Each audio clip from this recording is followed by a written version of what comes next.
Хөрхөн охид trap сонсон. Trap сонсон, trap донсон. Түүний сонсдог хөгжим дур булаан. Дагаж дуулан дур булаа мууруулаа.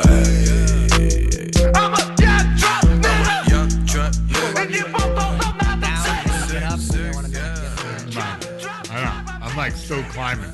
Hey everyone, welcome to a brand new MMA Roasted Podcast. It's me and Mayhem. We're back. We also have Kayla Harrison, who's a two-time gold medalist, first American to do it in judo. Male or female? Bless her heart. She's calling in, and Jamie Kilstein's calling in, who another comedian who moves to Tucson and now has a jiu-jitsu podcast. And wait till you hear this guy's backstory. Wait, the political dude? Yeah, he's now. Wait, I'll set him up better. Right. But I want to thank Speedweed. First of all, for giving us the studio, and second of all, for being a great service. They have marijuana, they have CBD, they have THC sex lube, they have anything you need. They have. They will deliver it right to you. Mention Roasted, you get $10 off any order, $100 or more, and they're great people. This guy Gino is like. He loves fighting. He loves comedy, and I don't know where they found this guy, but he's like an angel. And so thank you, Gino, for being so. He's also one of those dudes that like is with you when you're down and when you're up. He's not a front runner. He's a real guy. He's from Long Island. I think that's what's so good about him. Also, I want to thank Santa Cruz Medicinals. Okay, they have infused MCT oil and coconut oil. You can put it in your coffee to get that potent dose of CBD. Put in your workout shake. Check it out at scmedicinals.com. Use the code ROASTED for 10% off. It's amazing stuff. Highly recommend it. Hope you guys had a great Thanksgiving. How was your Thanksgiving? What'd you do? Man, I did a variety of things, but the most interesting one was talk politics with my dad. Really? He's back from the Philippines? Yeah. And all right. Let me tell you. He's a big Trump guy, right? The biggest. All right. I mean, I don't know how this man got indoctrinated like this. He's a military guy, too. I know, but, I mean, he never was this way before. Like, now, over the course of the conversation, I kind of figured out it's not so much that Trump is awesome, it's that his team is winning, and he's fucking loving it. He was swinging a fucking fork around in my face, telling fuck this, that. I don't give a shit. What about Nancy Pelosi? I'm like, bro, I wasn't even arguing. He was spitting out every talking point to me, rapid fire, man. He's like, man, he's a bad motherfucker. But I think a lot of time, I think people now have decided to pick a team. Everyone did. And since I was out of society and I'm out the game, so I don't even have any skin in this game. I can't vote. Right. So I'm cool. Like, y'all do you. You know what I mean? I'm just trying to get by. But you're a human guy. I mean, you're for people. I mean, I'm for people, but I mean, at this point, all y'all is at each other's throats. So go ahead. I'm gearing up for the Civil War. No, first of all, there's not gonna be a Civil War. Why not? I'm on Team Mayhem if there is one. Yeah, I'm saying, bro, me and you gonna be sitting on a pile of machine guns, and everybody's food, every canned food, keep collecting it, because me and Adam are coming for it, baby. That's a scary thought. Right? Now, last Thanksgiving, you were in jail. Oh, yeah, and the Thanksgiving before, too. Don't forget. Now, what did you do for Thanksgiving in jail? Man, I'll tell you, the canteen really goes hard. Everybody, you crush up some ramen noodles, right? You put in some, oh, my God, I can't believe I'm busting this out. You crunch up some Cheetos, put that in there. Crunch up some chitlins. Yeah. Or not chitlins. What's that called? Pig skin? What's that called? I don't know. Come on, bro. You're down with the pig skin. Yeah, you do. No, I don't. Anyway, not right. Chitlins. Anyway, you put that pig skin. There's some dudes in there that have been down for so long. Bank robbing Jimmy was next door to me. Yeah. For he'd been inside that facility for 10 years, the same box, and he just made some magnifique. No, do they have is it festive? Do they decorate it at all? Or yeah, we all made little finger paintings of turkeys. Really? No. Idiot. No, I mean, do you guys know it's a holiday though? There's no clocks in there, so we just Are you stare serious? at the. You know it's Thanksgiving. Yes. Okay, but I'm saying is there what I'm thinking is they have the kitchen came busted out the first good meal that they have. and the last. But is it like a mess hall? You're all out in the open. Nah, they deliver your tray to your door. It's kind of like Uber Eats. Really? Yeah. You didn't actually like all get together. No. And, like, there is no together inside this facility. Wow. I know. Not even on Thanksgiving. No. Yeah. So yeah, I mean, look, that's what you do when you break the law. How did everyone talk to you? When did people talk to you and tell you their problems and all that stuff? Through the vents. Yeah. I know. I never really told you about this, huh? No. Yeah, it's a very painful place. I play a lot of chess games. When you said you led the workouts. Yeah. Where was that? I was in my box and everyone was in their box. So you don't actually see people when they're This is like the equivalent of death row, buddy. Like, even though I didn't do that bad a crime, these guys, the section I was in was with like the most violent and crazy offenders. I told you, a dude. Yeah, but I thought that you could actually like make physical contact with the other guys. Not most of my time was it was completely segregated. But when you say people tried to get you to join their gang, yeah. If you're isolated, how does that happen? Man, I'm writing a book about it right now, about that. I was just writing a chapter about that. And it's just, prison culture is like this thing where you guys all like cordon off into your relative racial groups. Right. And it's like, and I had the benefit of like living kind of outside that society, you know what I mean? But the woods was like trying to get me. But I'm saying, when did that? I didn't know we were going to jump right into this. I like it. I say fuck MMA. Let's just talk weird shit the whole time. When does this happen? Because you don't have anything else to do. So over the course of the days, you kind of figure it out. Like, it's assumed that me, a white man, is on the white man's team. Right. Now, I kind of was like, all right. But like, not really. Like, I'm doing my own thing, guys. But when you did you said you would run 5 miles. Yeah. Out there's a rec yard. Yeah. That's like, I don't know. It's like.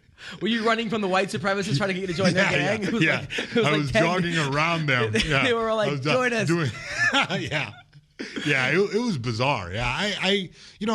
There's a guy in there who just looked like your average everyday soccer dad. Yeah. And he like talked about soccer dad shit and his son and yada yada. And then he takes off his shirt and he's got the giant swastika Hitler tattoos. Wow. And I mean, what was he in there and for? I get it. He was like on some fraud stuff, but he was over there because he was part of Brotherhood, Aryan Brotherhood. So, and that's a direct result of this prison content. No, but what I'm asking you is he's been in and out of prisons for like since he was young. So in order for him, some skinny dude, to like be protected from the terrible environment that he's in, he joined that gang. And now, he told me straight up that he regrets getting all this. I can't go to pool parties. Yeah, no pool parties. Yeah, no, yeah, exactly. He mentioned that exactly. Yeah. So I mean, it's just a bizarre another planet. No, but what I'm asking you is like, so Thanksgiving, you were by yourself. Yeah. The 24 hours. Yeah. So they 23 hours. Got out 1 hour, walked around to everybody's box and said hello, happy Thanksgiving. You know what I mean? Did they say, hey, Mayhem, happy Thanksgiving? Yeah. They call you Mayhem or Jason there? Mayhem, yeah. Wow. So, it's like... Oh, man. So it's nice to have Thanksgiving out. Yeah, I'll say. I'd much rather dodge a shank from my dad than with the guys I was in there with. I get nervous when your dad are around for you. I know. Me and my dad just like... look, man, we're in public screaming about politics. I just kept, bringing up, it certainly looks like he's in trouble with this impeachment. He ain't in trouble with this impeachment. And I'm like, yeah, but it certainly looks like he did a lot of corrupt stuff. Oh, what about Hillary and... No, not Hillary. What's his name? Joe Biden. I'm like, I don't give a shit about Joe Biden. Yeah.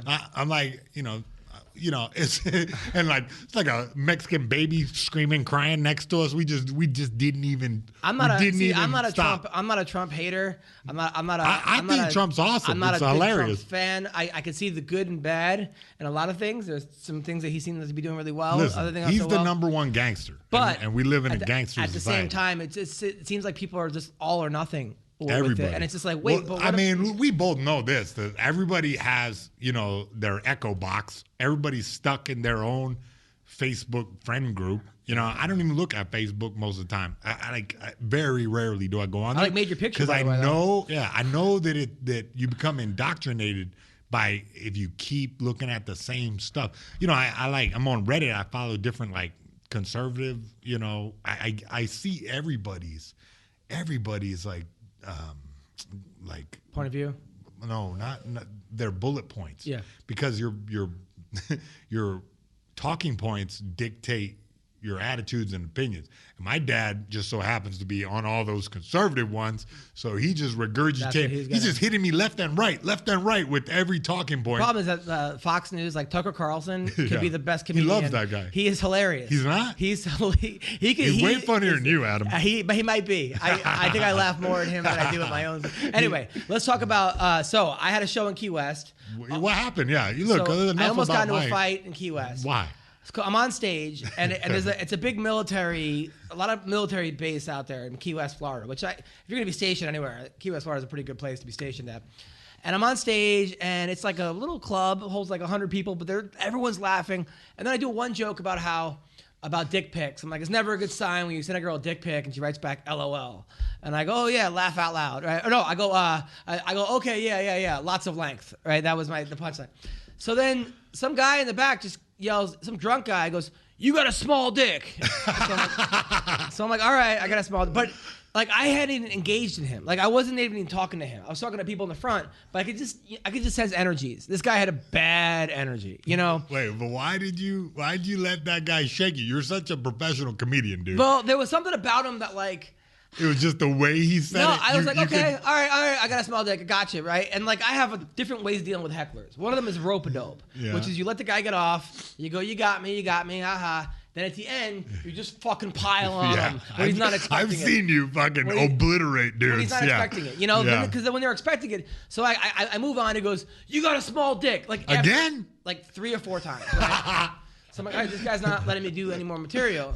So I go, well, you would know it's been in your mouth, right? Yeah. And then everyone starts dying laughing. Yeah. But then I was mad, you know, which is comedy. You're not supposed to get angry. No. But I was like, yeah, and your girlfriend's mouth, and your mom's mouth, and your grandma, and your aunt. I just kept going, and his girl was like, stop it, shut up. And after that, he couldn't let it go. He was just like, ugh. So then he gets up and leaves. And now he's waiting for me. No. Pacing around. Nice. So I get off stage. Would you shoot a single leg? I'm just like, fuck. I just drove 4 hours from Miami. Do I want to fight some fucking military guy right now in Key West? I mean, what am I going to get out of this? Like, what, nothing. If I win. Charges. Great. That's right, it. Yeah.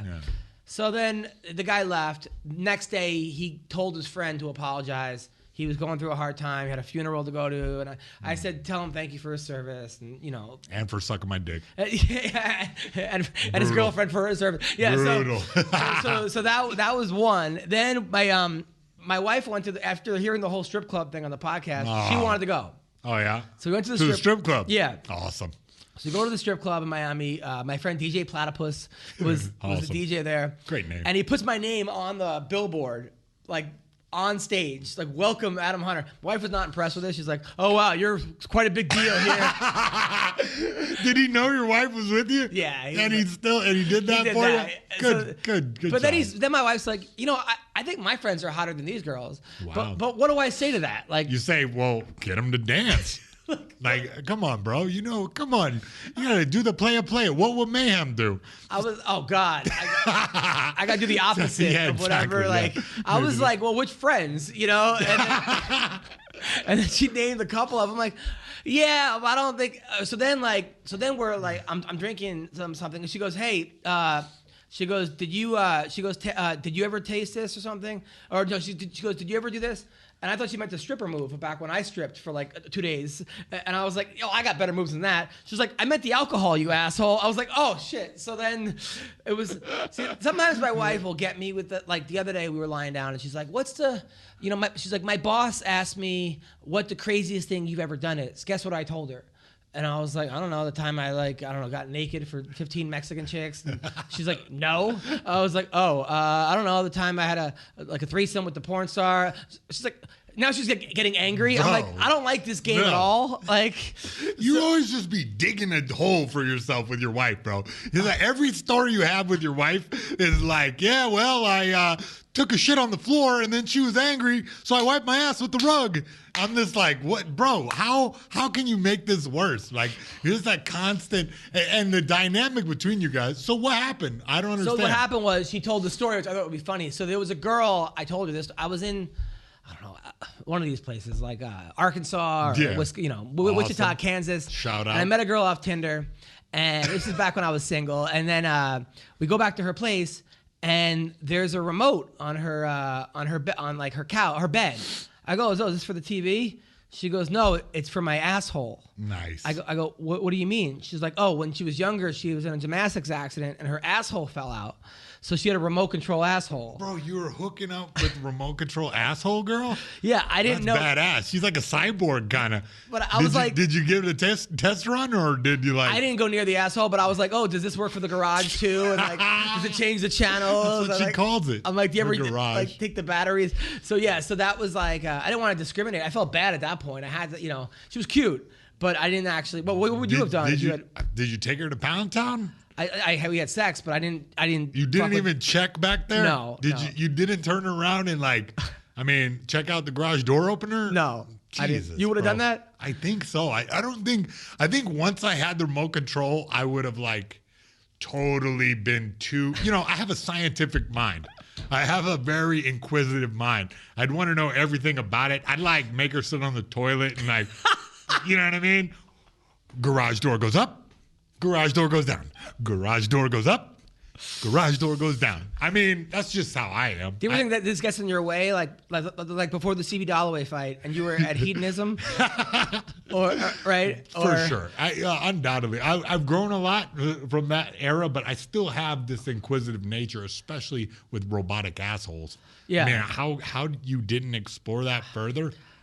It was gymnastics late. accident. I was tired. And she literally her asshole fell out, which I didn't know was a thing. I didn't know that. Was it a Samsung or was it a universal remote?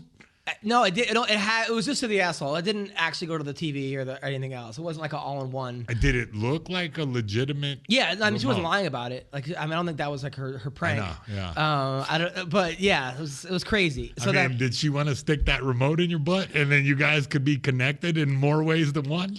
No, I don't think I would have let her. I'm not a big thing for things up my butt. Yeah, I know you. I've heard a couple. What? Okay, Have but I? I don't know. You told me some fun, some fun things. By the way, speaking of fun Kayla, things. All right, so what is Kayla? Is she on the thing? Okay, all right. So we got Kayla Harrison, who has a very nice butt, 155-pound fighter, great girl. So anyway, you want it? Okay. So anyway. Let's talk about, then we went on this cruise. My friend gets married on a cruise on fucking Thanksgiving. Yeah, I heard of a worse fucking. What a jerk! Your friend. Who is this guy? One of my best friends. He lives in California. His wife lives in California. Both in L.A. There's a port right here in Long Beach. We all have to go to Miami to go on a cruise that I bombed at, right? And then we get there. My wife tries to save money for the first time ever. They give us the worst cabin. We go in there's bunk beds. And not even on top of one another.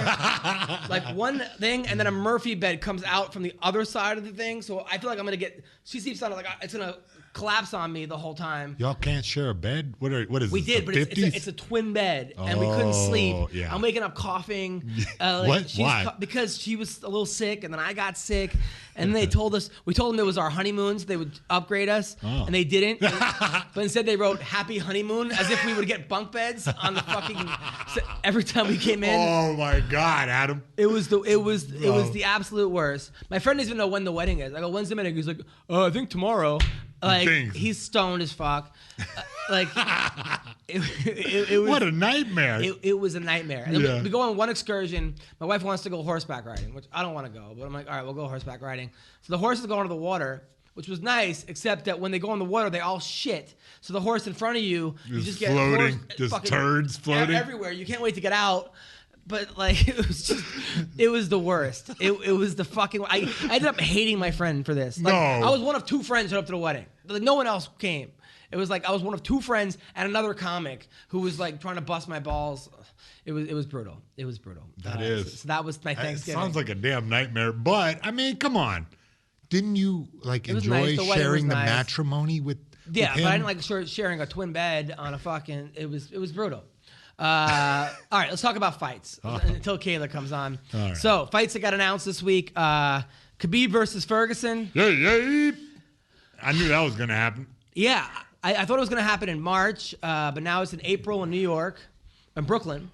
What do I think about this fight? Look, I like Tony Ferguson. He's my friendly-ish. He texts me at like 4 in the morning sometimes, like randomly. Nice. He's kind of an odd guy, but a great fighter. I think he makes a lot of mistakes. Yeah. He's always like one punch away from getting knocked out in his fights. Not always, but a lot of times. And I wonder if this is just not the guy you can be careless against. I think the opposite. I think that Khabib hasn't been like outed yet for his kind of sloppy stand-up. And if he decides to stand up with Ferguson, he's going to get tagged. I really think that's the way it goes. But you only think Conor had better striking than Khabib? Yeah, but boxing. Than Ferguson. But look, it's not A plus B, right? It's a different style, completely different style. Ferguson don't mind getting taken down, and he will get taken down undoubtedly during the fight. But I think he can weather the storm way better than Conor. And Conor, making that weight and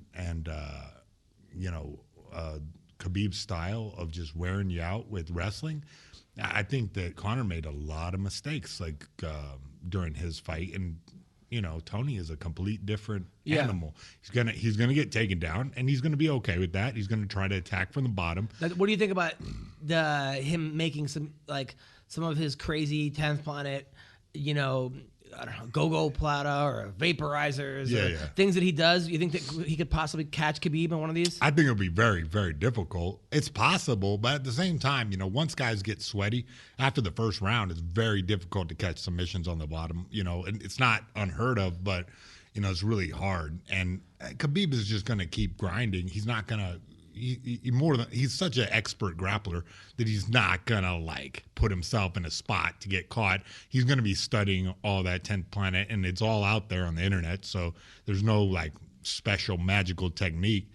But I think definitely there's a possibility. But more than likely, I think that the striking is going to come into play at some point in the fight. Now, again, Khabib is going to be the favorite for a reason. But I think that. So you bet on Tony if you had money? Yeah, with a good line, yeah, for sure. Because it's like one of those, he's got some magic that the other guys that Khabib fought doesn't have. I think the style matches up a lot better than his previous challenges. That being said, yeah, the smartish money is on Khabib, but I like the underdog. I want Tony to win. Don't get me wrong. I just even the Cerrone fight, he got tagged a lot. Oh yeah. Now, granted, you're right. And look, yeah, you get tagged a lot, but see, you're apples and oranges again, bud. The damn Cowboy is. That dude is a striking machine, and he's much bigger, heavyweight. You know what I mean, compared to Tony. So it's a whole different ball game.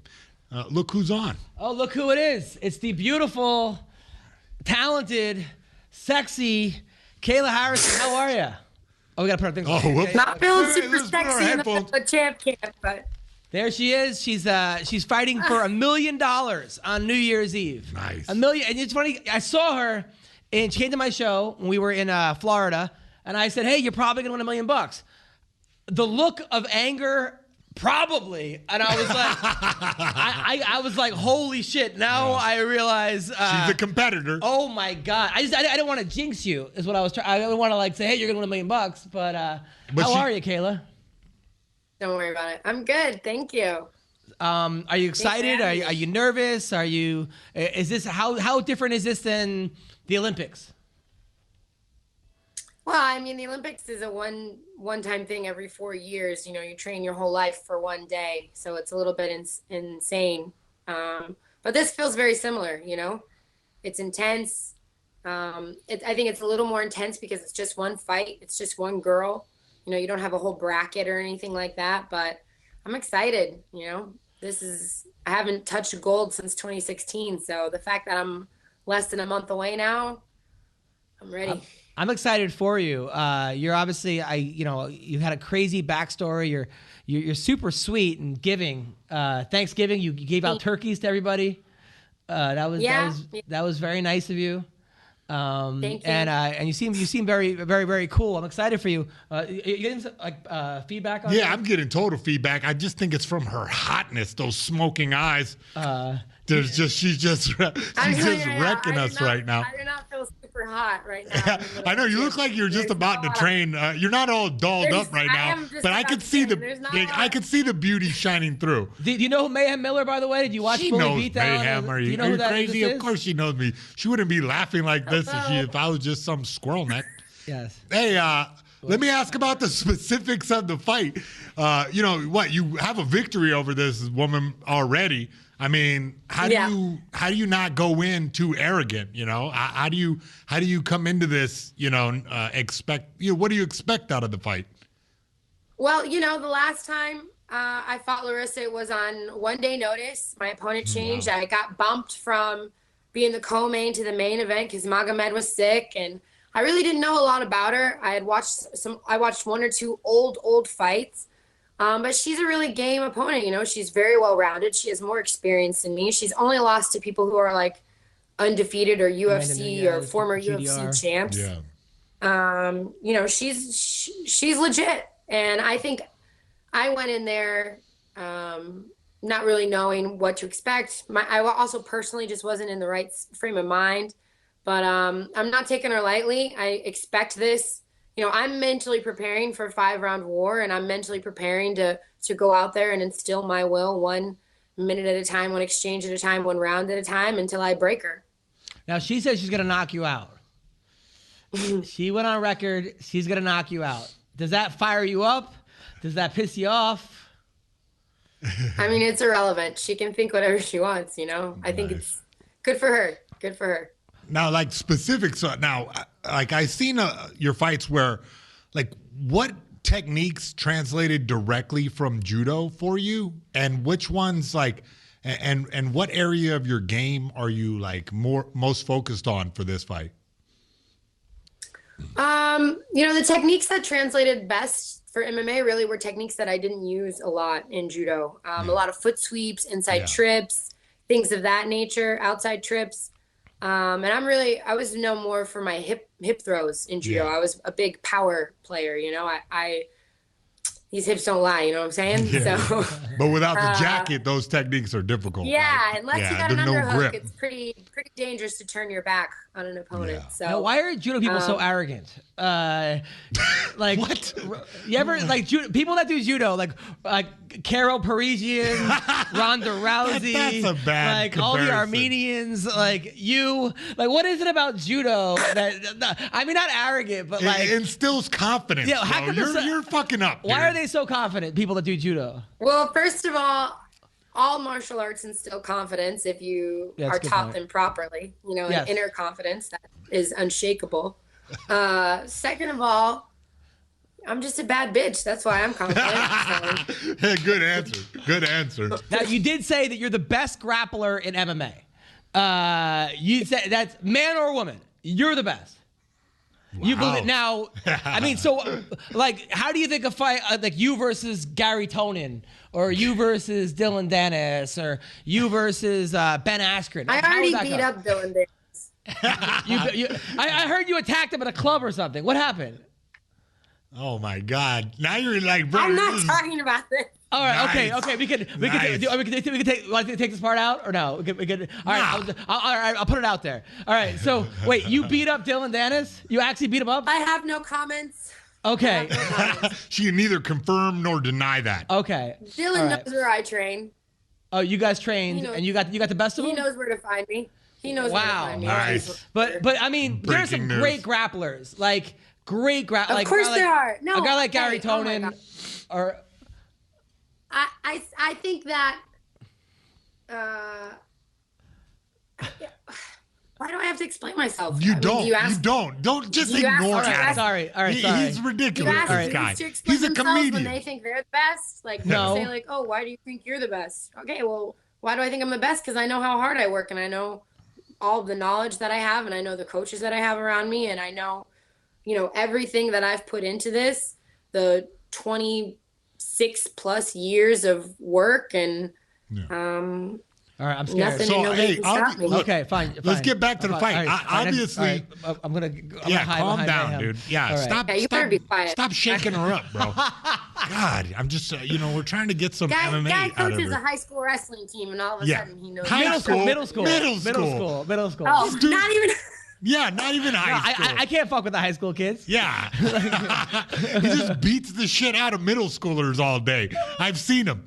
All right, So look, she's obviously planning on, she wants to make this a stand-up battle, obviously, because the best grappler in the world's after her. So, so shut the fuck up, Adam. So, Why is that funny again? Go on. I mean, what's your strategy to avoid this striking battles? You're one of the best people to make it into a grappling match, but obviously she's going to be trying to counter your foot sweeps, trying to keep the jab, and what's your plan for that? What's your plan of entry? I mean, I think she's definitely a counter striker. I don't really see her coming after me. I'm definitely going to have to probably chase her down and get her close to the cage, take her down. I think that really the key for me is just to be patient. I got to pick my shots, pick them wisely, and I don't think she has the greatest gas tank. So, just slowly go out there and wear her out. Have you thought about what you're gonna do with $1 million? Everyone asks me this. I Pay your I'm gonna taxes. donate some to my foundation. I'm gonna probably go on a little vacation, go see my Nice. family, maybe take them somewhere nice, and That's awesome. that's it. So she joined her high school wrestling team because she had a crush on a boy. Nice. But then beat him up. And then beat up the whole team, and then got kicked off the team for beating everyone up. Perfect. That I sounds didn't romantic. get kicked off the team. Oh, That what is happened? so dramatic. I know. You All right, are what just happened? like I didn't get kicked off the team. I just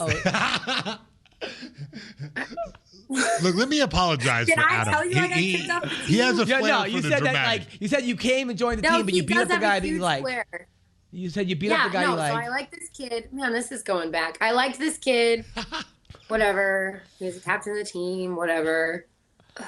Yeah, it was a long time ago. And then you So you beat up the kid that you liked. Michael, if you're listening, you blew it, bro. wow. I'm about to be a millionaire. But you didn't want to marry your high school It was sweetheart anyway. Bisbing. Michael He Bisbing. wasn't he wasn't my sweetheart. He was like the definition of a fuckboy. I just didn't know what that meant. All right, speaking of fuckboys, so are you single right now, or? Yeah. Yes, I know you had the boyfriend. You guys were together. I know it was a breakup. I don't want to talk about it. But Me neither. now, are you? I'm not going to mention it. But so, are you on Tinder or Bumble, or are you? Is anybody? I'm on Raya. You're on Raya. Wow. Nice. You know what Raya is, right? Everybody download that in the Florida area. You gotta be what is it? it's for celebrities. Oh, yeah? It's only you have to be a celebrity or a model or famous. That's not true, by the way. It's totally not true, by the way. For some reason, there are a ton of real estate agents on there. Okay.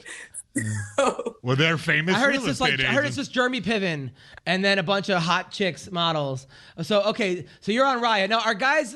Because you do look. I mean, you look great. Because I saw you came to my show. You were wearing like a dress. Her arms are just like. Yeah, But I could tell like. She's a specimen. Let's see what some of my. Let me see if I can show you one of my pictures on there. Oh, nice.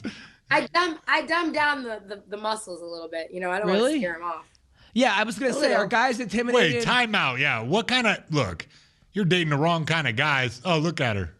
Whoa. What is this? Your Christmas outfit? Whoa, but who's the friend? Shut up! Oh wait, I get the booty in there too.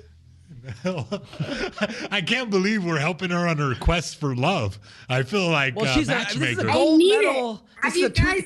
Nobody in the history of judo American won the gold medal. She won it twice. Wait, where's that picture? Let me see again. Hold on. I didn't see it. He missed it. I was bragging about you. Oh, the other one, she was naked. You got some cakes there. Look at you. So,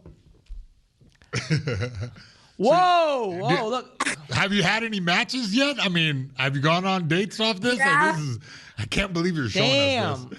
Look at you. It's amazing. You look very. I have no shame. Here's me and Dan. Look at Dan. Dude, yeah, you can't have a guy there. ATT, Yeah, you can. Look, I'm just going to tell you. The owner of ATT in a Freddie Mercury costume. Have you ever seen anything better than this?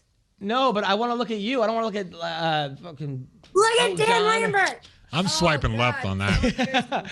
So, all right. So, are any guys now? Do guys try to pick you up at the gym? Why am I doing this? Oh my God. Yeah, you're getting weird today. But are guys trying to at the gym? Are they going up to you? Because I would think that some guys are a little intimidated that like maybe you're very strong, a very strong woman, very powerful woman. Are guys ever kind of afraid a little bit of like, yeah? So what kind of guys hit on you? Just like bodybuilders or huge black dudes or little Twinkie guys that like have like a fetish? Maybe short All dudes? the above. All the above. Wow. And then you don't like those guys. All the above. You want a regular dude. Well, I don't know what I'm married to the game right now. Honestly, I haven't looked at that account in probably a month. Mm-hmm. So I'm not really I'm not searching for love. This is my favorite quote about love. The flower doesn't dream of the bee. The flower blossoms and the bee comes. That was so poetic. Yeah, I'm sure a lot of guys you like should, to you should just be a rapper. Guys want to be coming on that bee.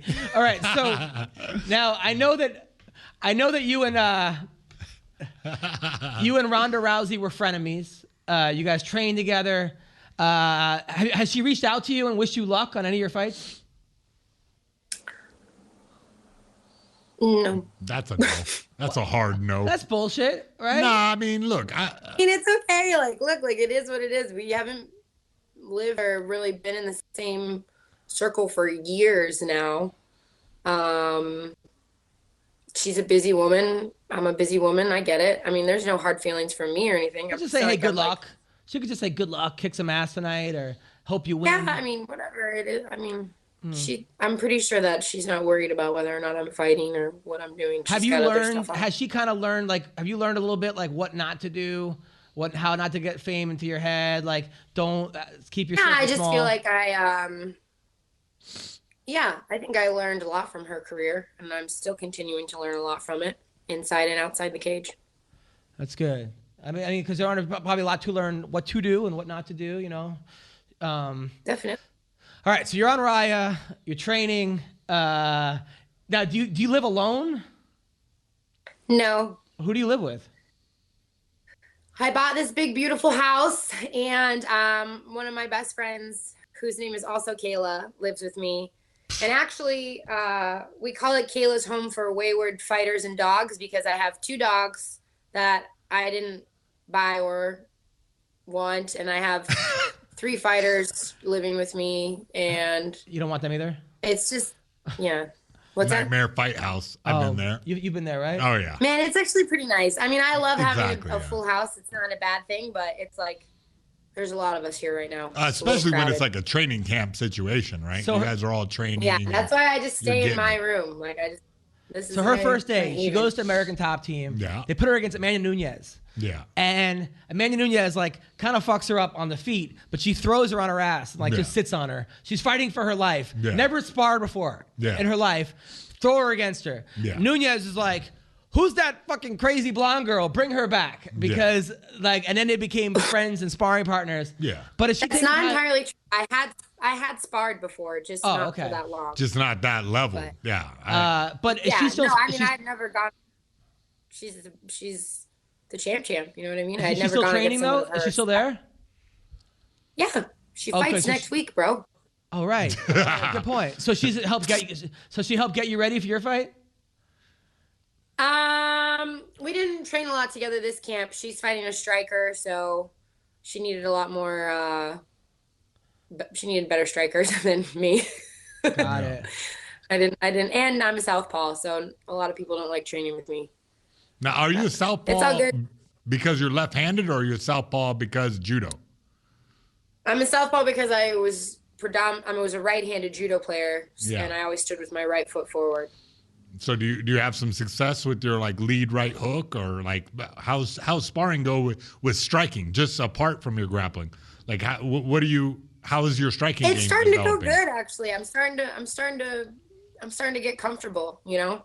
Yeah. I think a big aid to that was in between camps, you know, I don't disappear from the gym. I keep training. So during that time, I do a lot of sparring with the amateur fighters at the gym, a lot of the amateur guys. Yeah. So just being able to see punches, being able to look at things, see things in a little bit slower motion than maybe a pro fighter would throw them, but still, you know, the amateur guys are terrified of me, so they are throwing for real. As they should be. Has really helped me. Has really helped me learn to relax, you know, on my feet and pick my shots and see things, develop my defense a lot better. So I'm feeling pretty good. Did you watch Bully Beatdown when you were growing up? What? You ever watch Bully Beatdown? Why do you always have to interject that all the time into every conversation? I'm trying to get you a date here, okay? Bro, listen. Mayhem was in jail. I'm gonna download the app. He was in jail for a year and a half. I see your ring. Me? Yeah. Oh, I'm married. My life is over. You. I'm not talking about you. Yeah. Well, he's single though. You single? Okay. I'm not married. Have you ever had Olympic level sex? Yes, I have. Really? Adam, watch your tone here, young. Okay. Watch your mouth. With a wrestler. Oh yeah. With a wrestler? You banged an Olympian wrestler? Yeah. Right? Who? McMahon? Look, relax, Sarah bro. McMahon? Why are you always in my pants? You're always in her pants. I'm not. You're always trying to inspect everybody's. He's like one of those gossip girls. I know. You know what? Because he's married, so he doesn't. Maybe because he's married, so he doesn't get laid. He's done. He's got a little kid screaming all the time. I'm on TRT. I got laid 5 times last week. So yeah. Yeah, he's on next level. He's on steroids right now. It's been better. He's just banging his wife with a steroided penis. Yeah, well, meanwhile, she said she was coming to my show. Never showed up. She never showed up? Never showed. I had seats that said Kayla Harrison on them. I didn't want to have to do this, but my mom had a brain aneurysm. So. Damn. Oh, I'm sorry. I'm sorry to hear that. I hope she gets better. I'm sorry. Can I use that excuse when I don't go to things? Well, stop making me feel like shit, dude. I'm sorry. No, listen. I got nothing but love for you. I have so much respect for you. You have no idea. You gave me the finger. Jesus. I hope my daughter is just like you. Okay, lonely and on riot. No. What? You are such a positive role model to women and men.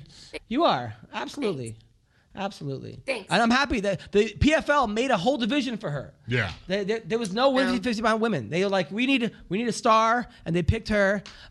Is there pressure though because of that? Nah. No. I mean, bro, she's an Olympian. She went to the Olympics.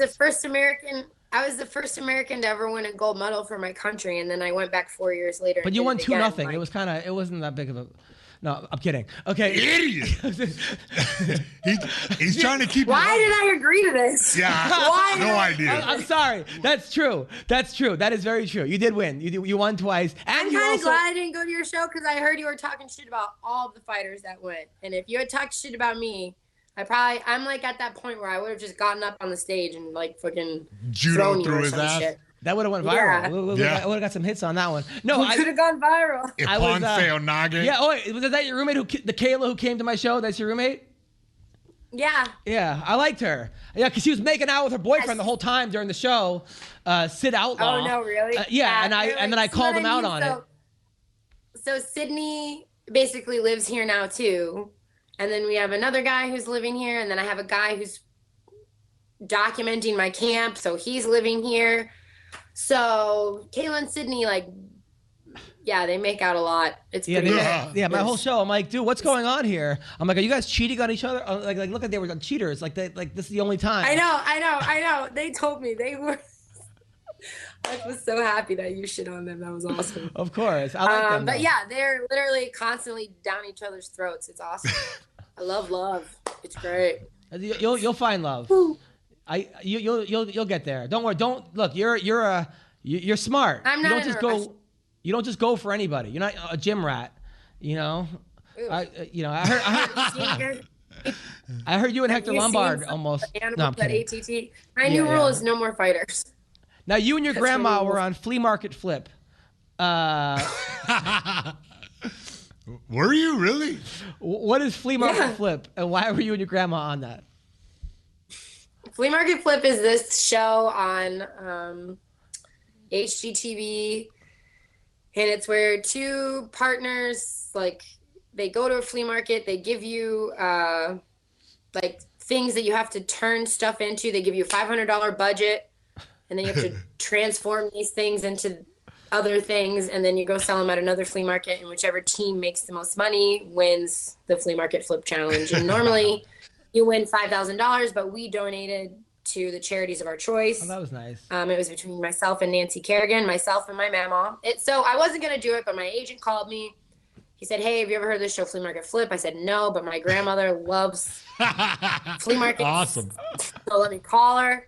So I call my mama, and she was just like, "Oh my God, baby doll, that's my favorite show. I watch it every Wednesdays at 4 p.m. And I was like, "Well, how would you like to be on it?" And she just started crying. She was like, "Bless you, bless you. Oh my God, bless you." Was she happier than when you won the Olympics? Was she happier about being on Flea Market Flip than when you won the gold? No, way happier about Flea Market Flip, for sure. Way happier. That was a solid Mima impression, too. I mean, wow, that's and her mom was also a black belt in judo. Her mom was a black belt. Oh too. yeah, awesome. Yeah. What does that have to do with the impersonation? Did you and your mom ever? Yeah, of Yeah. course, ADD. Did you and your mom ever tag team against Rhonda and her mom? Did you guys ever have like mother-daughter gym wars? No. Man, I'd like to promote that match. That think so? sounds My pretty mom awesome. just had a brain aneurysm. Oh yeah, your brain aneurysm. She probably have another one right after now. hearing this podcast. Yeah. I'm not going to send her the link to this one, that's for sure. Oh yeah, don't do I that. don't want my mom to know I'm on a dating app. I don't want anyone to know I'm on a dating app. That's embarrassing. What was that? Now, anyways, have you? What other questions do you have for me? Okay, after you win the PFL, right? Are you gonna call out Gabby Garcia? Why would I? I don't know, cause she's big and strong, and Okay. I don't know. I think it'd be a big fight. You think it'd be a big fight? Is she No? relevant? Like, is that like a... I don't know. I thought. It I was a just good do my question. job. All right. It's No probably more questions. That's the best Okay, question so I've ever had. how hard is it for you to make 45? I mean, I walk around at like 160 to 165, so I could do it. But I'm hypoglycemic. What's so Like something about a sugar. it's like when you have low blood sugar. Yeah. Low blood Okay. sugar. So yeah. But I mean, I could do it. It's just, I don't believe in cutting weight. I don't believe the message it sends to kids. I don't believe that it's safe to do in our sport. What keeps your brain safe? What cushions your brain? Water. What do most of these fighters do before they fight? They dehydrate their bodies, 30 pounds of water, and then 24 hours later they step in a cage and have people punching them in the face. I just don't think that's safe. I think it's super dangerous and super unhealthy. I was always taught that if you're going to win, you're going to win at whatever weight you fight. I'm the same way. I know that the reason I quit wrestling in college because of weight cutting. So I think too many kids quit because of that. It's super unhealthy. It's dangerous. It's really dangerous with what we do. You're literally dehydrating your body, sucking out all of the water. So you're sucking out all of the protection from your brain. That's dangerous. Are you with her? On Yeah, that? I'm with you on that. It's really difficult, but when money's involved, everybody wants to get the most advantage that they can. So yeah, I mean, you're right. I just think that you see a trend. A lot of fighters are moving up. I hope it continues. I hope 10 years from now there are way more female weight classes.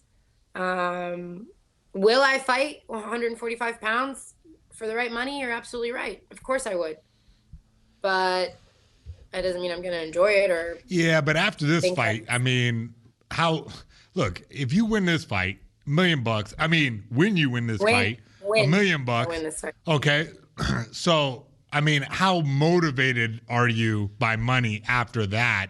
Because I mean, look, your foundation. I mean, money's never been my motivation. I know, but that's what I'm saying. So, why would you be even more motivated to fight at 145 when you have a comfortable weight class? Well, I mean, if they're going to talk to me about generational changing money, then okay, that's one thing. I know my worth, so yeah. and I know what 145 pounds is worth to me.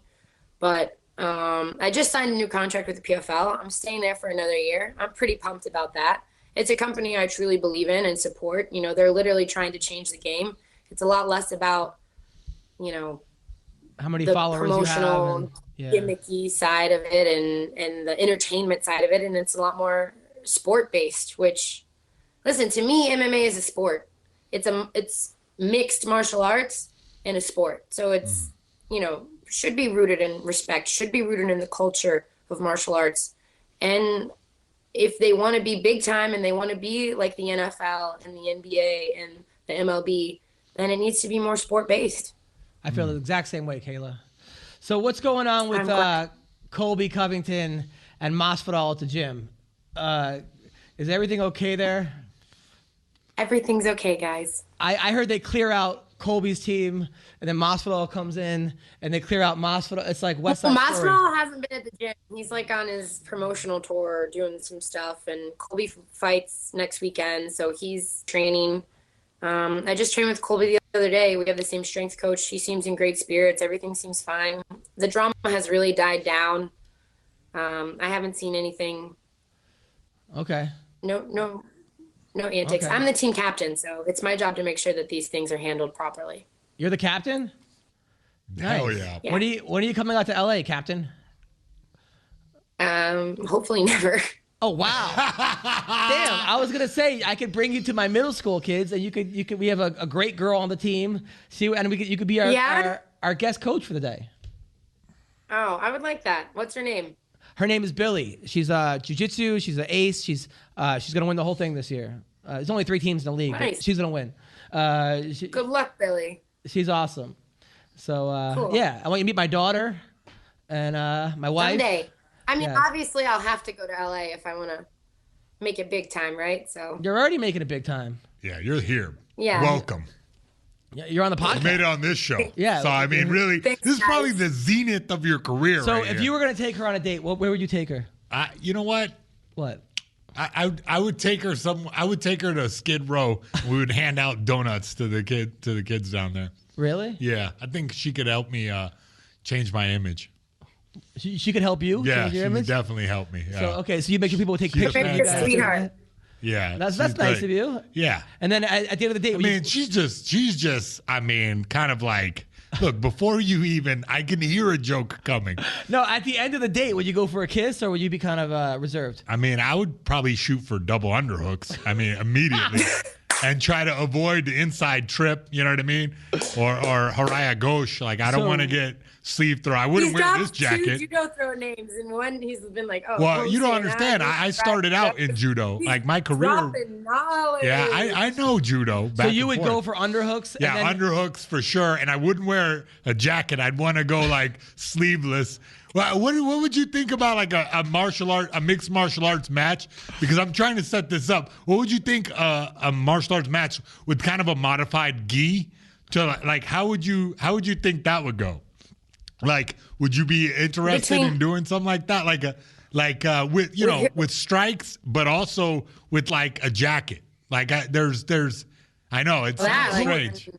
Who would beat her in that? I would kill some. Nobody would beat her in that. That's why I want to make this match for her. Like her versus Ishii or something. Yeah, yeah. So okay. So all right. So you go. You guys go on a date. You hand out donuts to the homeless. Yeah. Right. Yeah. Then at the end of the date, you got double underhooks. Yeah. And you don't go for a kiss. I mean, obviously I'll try, but look how strong her neck is. She'd probably headbutt me to death. But that's insulting to her. How do you not? I mean, I would try to kiss her, but like I don't kiss on a first date. I don't exactly, exactly. And I didn't think you did because I'm a classy gentleman. I'm shy. You're shy. Okay, so that's okay. So then the second date. I take things slow. Second date. You're ridiculous. Depends on how the first date goes. If there's even a second date. Wow. Now, one of her fights, she wins every round, 30-27, 30-26, and then starts crying because she didn't knock the girl out.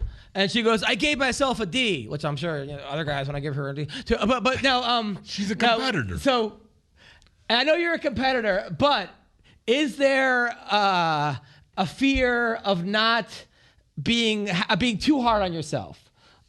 Hard on. No. Oh, no. No. No. Sorry. No. It's okay. You guys are really mature. Oh, thank you. Yeah, No.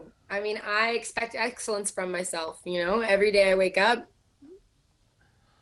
I want to be the best possible version of myself, inside the cage, outside the cage, in all aspects of my life. That's what motivates me. That's what keeps me hungry. That's what keeps me going. And I'll never be satisfied with mediocre. And that's why I'm special. Hell yeah. That's like, man, she is a role model for the kids. She's a role model for humankind. All right. Yeah. Girls, don't put out the first night. Okay, be like Kayla. Yeah. That should be your catchphrase. Don't even kiss them. You can give them a hug. That's doesn't it. put out on the first date Harrison. You don't think that should be like your new nickname? Well, No when I first started smoochies. MMA, everyone would call me two-time Olympic champ. But I was like, guys, that sounds really bad. Like two-time, like I'm two-time Sounds like in cheating somebody. So and can we guys. change that? Yeah. So they changed it like threesome? Yeah, you can't. Good Lord. Yeah, I'm just. I can't believe she's still on, bro. I know. I would have Listen, hung up on you. I can't either. I would have hung up on I you can't too. believe I Listen, wasted this much time. Kayla, I'm a big fan. I'm gonna be rooting for you. Can I get a Kayla Harrison T-shirt somewhere? Or can I support you? Yeah, you guys, if anyone wants to support me, Fujisports.com sells Kayla Harrison tees, and all of the profits go to my foundation. Yeah, and wait, what's your foundation? Because I feel it's like you need to plug that because that's a fantastic thing you're doing. So my foundation is called the Fearless Foundation. It is for survivors of sexual abuse, child sexual abuse. I was sexually abused by my first judo coach. So I wrote a book. It's called Fighting Back. You can get that on Amazon or pretty much anywhere on the internet. And the book is a educational tool on how we can try and stop sexual abuse from happening in our society. It uses my story. I kept journals all throughout my ordeal. So it's myself and two psychiatrists. And we tell you, we talk to you about what grooming is and why kids stay quiet and how do you approach your kids and how do you have this conversation and, what is the court process like, et cetera, et cetera, et cetera. Wow. And we also give you a little bit of hope because there is a shiny gold medal at the end of the tunnel. There is hope at the end of it. So we want, survivors to go from just being survivors to really thriving. Wow. So that's what the Fearless Foundation does. That's the You're first an part of it. amazingly Anyways, brave there's- woman. I mean, that's 2 gold medals. fantastic. 2 gold medals. I mean, and that's just on top now a burgeoning MMA career. You hats off to you. Like you're awesome. Like I'm a huge Thanks. fan. I was a fan before, but Wow, now I'm thank just you. huge fan now. Well, thank you, Kayla. Thanks, guys. And Hey, you're the next best. time we do this, you gotta let me know ahead of time that it's gonna be video, because then I'll actually make an effort. And You look No, beautiful. you look great. Hey, you look beautiful. Yeah. Yeah, you look great. For real. I would definitely, if I saw you on Raya, I'd swipe right. Yeah. thank you guys so much for having me. Have a blessed day. Bye, Kayla. Peace out. Goodbye. Bye. She hates you now, bro. Come on. I hate you now. Why do you hate me? Dirtbag. Come on. I totally. I don't know. You just rip roaring took that woman on a ride. Oh my God. I don't know. Whatever. You're just you, bro. Like everyone loves you. Yeah. Because they expect you to just say just dumb shit all She's- the time. Asking her weird sex, trying to hook me up with her. What's wrong with you? Oh, you wouldn't go on a date with that girl? Well. What? You have your own problems? Yeah. No, I hear you. No, I don't know. She's awesome. I respect and admire her, and I like Kayla. She's badass. She's a cool yeah, chick. for sure. I hope she wins.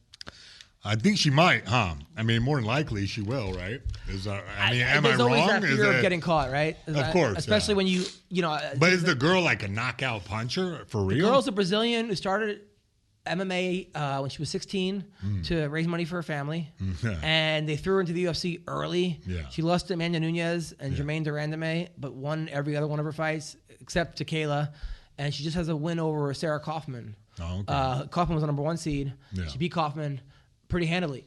So this girl's no joke. Yeah, but this is a different beast right here. This is a woman, different this beast. woman, she's All got kinds that. of strength. Man, those takedowns are, you know what I mean, like solid. And when she's on top, and her punches, oh my God! Yeah, and no. she just hammers chicks. You know what I mean? I'd seen it. It was pretty wild. Yeah. I'm gonna write thank you to her. I like her a lot too. Hope she didn't get offended. You think she got offended? Dude, you offend everyone. It's like, it's called MMA Roasted. It's not exactly the, you know what I mean? This ain't the nice guy podcast. All right, let's talk about some of the other fights coming up before we get to Jamie Kilstein. Conor versus Cowboy. Yeah. I think that's a tough-ass fight for Conor. Really? Yeah. You don't think a wrestler would be harder? Because he seems I think it's a better matchup for the fans, for sure. It's more exciting. But I just think that man, it's not. Cowboy's coming off 2 losses. He is. Gaethje, and then I think he lost when he blew his eye out. He fought Ferguson. I think you were locked up. He had a broken nose. Yeah. And he like blew it out. Yeah. And then his eyes swole up. Yeah, that happens. And then that was the end of the fight. Oh, really? They called it. It was pretty close for that. I mean, Ferguson was getting the best of him. Yeah. But it wasn't out of left field where you're like, wait, I could see Cowboy catching him. It was a solid fight. And then that's people why I'm said saying he blew it's his such nose on purpose. Nah. I don't think he did. No, you just do that like by reflex, and then it's happened to me before, where like I got my nose busted, and then I like blew my nose, and then whoops, Against like who? my eye just swells up. Nah, I am training, and it's just a natural reaction when you have all this gunk in your nose to go. And so he didn't do that on purpose. The guy's a beast. Like he's a beast of a guy. I mean, look, he did not look very good against Justin Gaethje in his last fight, which was but at the same time, he's going to get a lot of money for this fight. Yeah. He's a guy he's a weird guy in the sense that like he's been beating guys. This guy Hernandez, who just came out from knocking out Beneil Dariush. This guy looked like a world beater. And they put him up against Cowboy, and everyone was like, "Oh God!" And Cowboy fucked him up. Yeah. Well, because Cowboy is such a veteran, he has like such a variety of techniques. Like he has like a different game plan for different guys. And that's something that most guys can't do, especially younger guys. Like younger guys have a problem with doing a variety of different strategies. But Well, while you were away, he left Jackson's camp. Yeah. And really? Yeah, and basically said that went off on Jackson's camp. Really? Said that the place has become like a 24-hour fitness where for $100 you can roll with Holly Holm.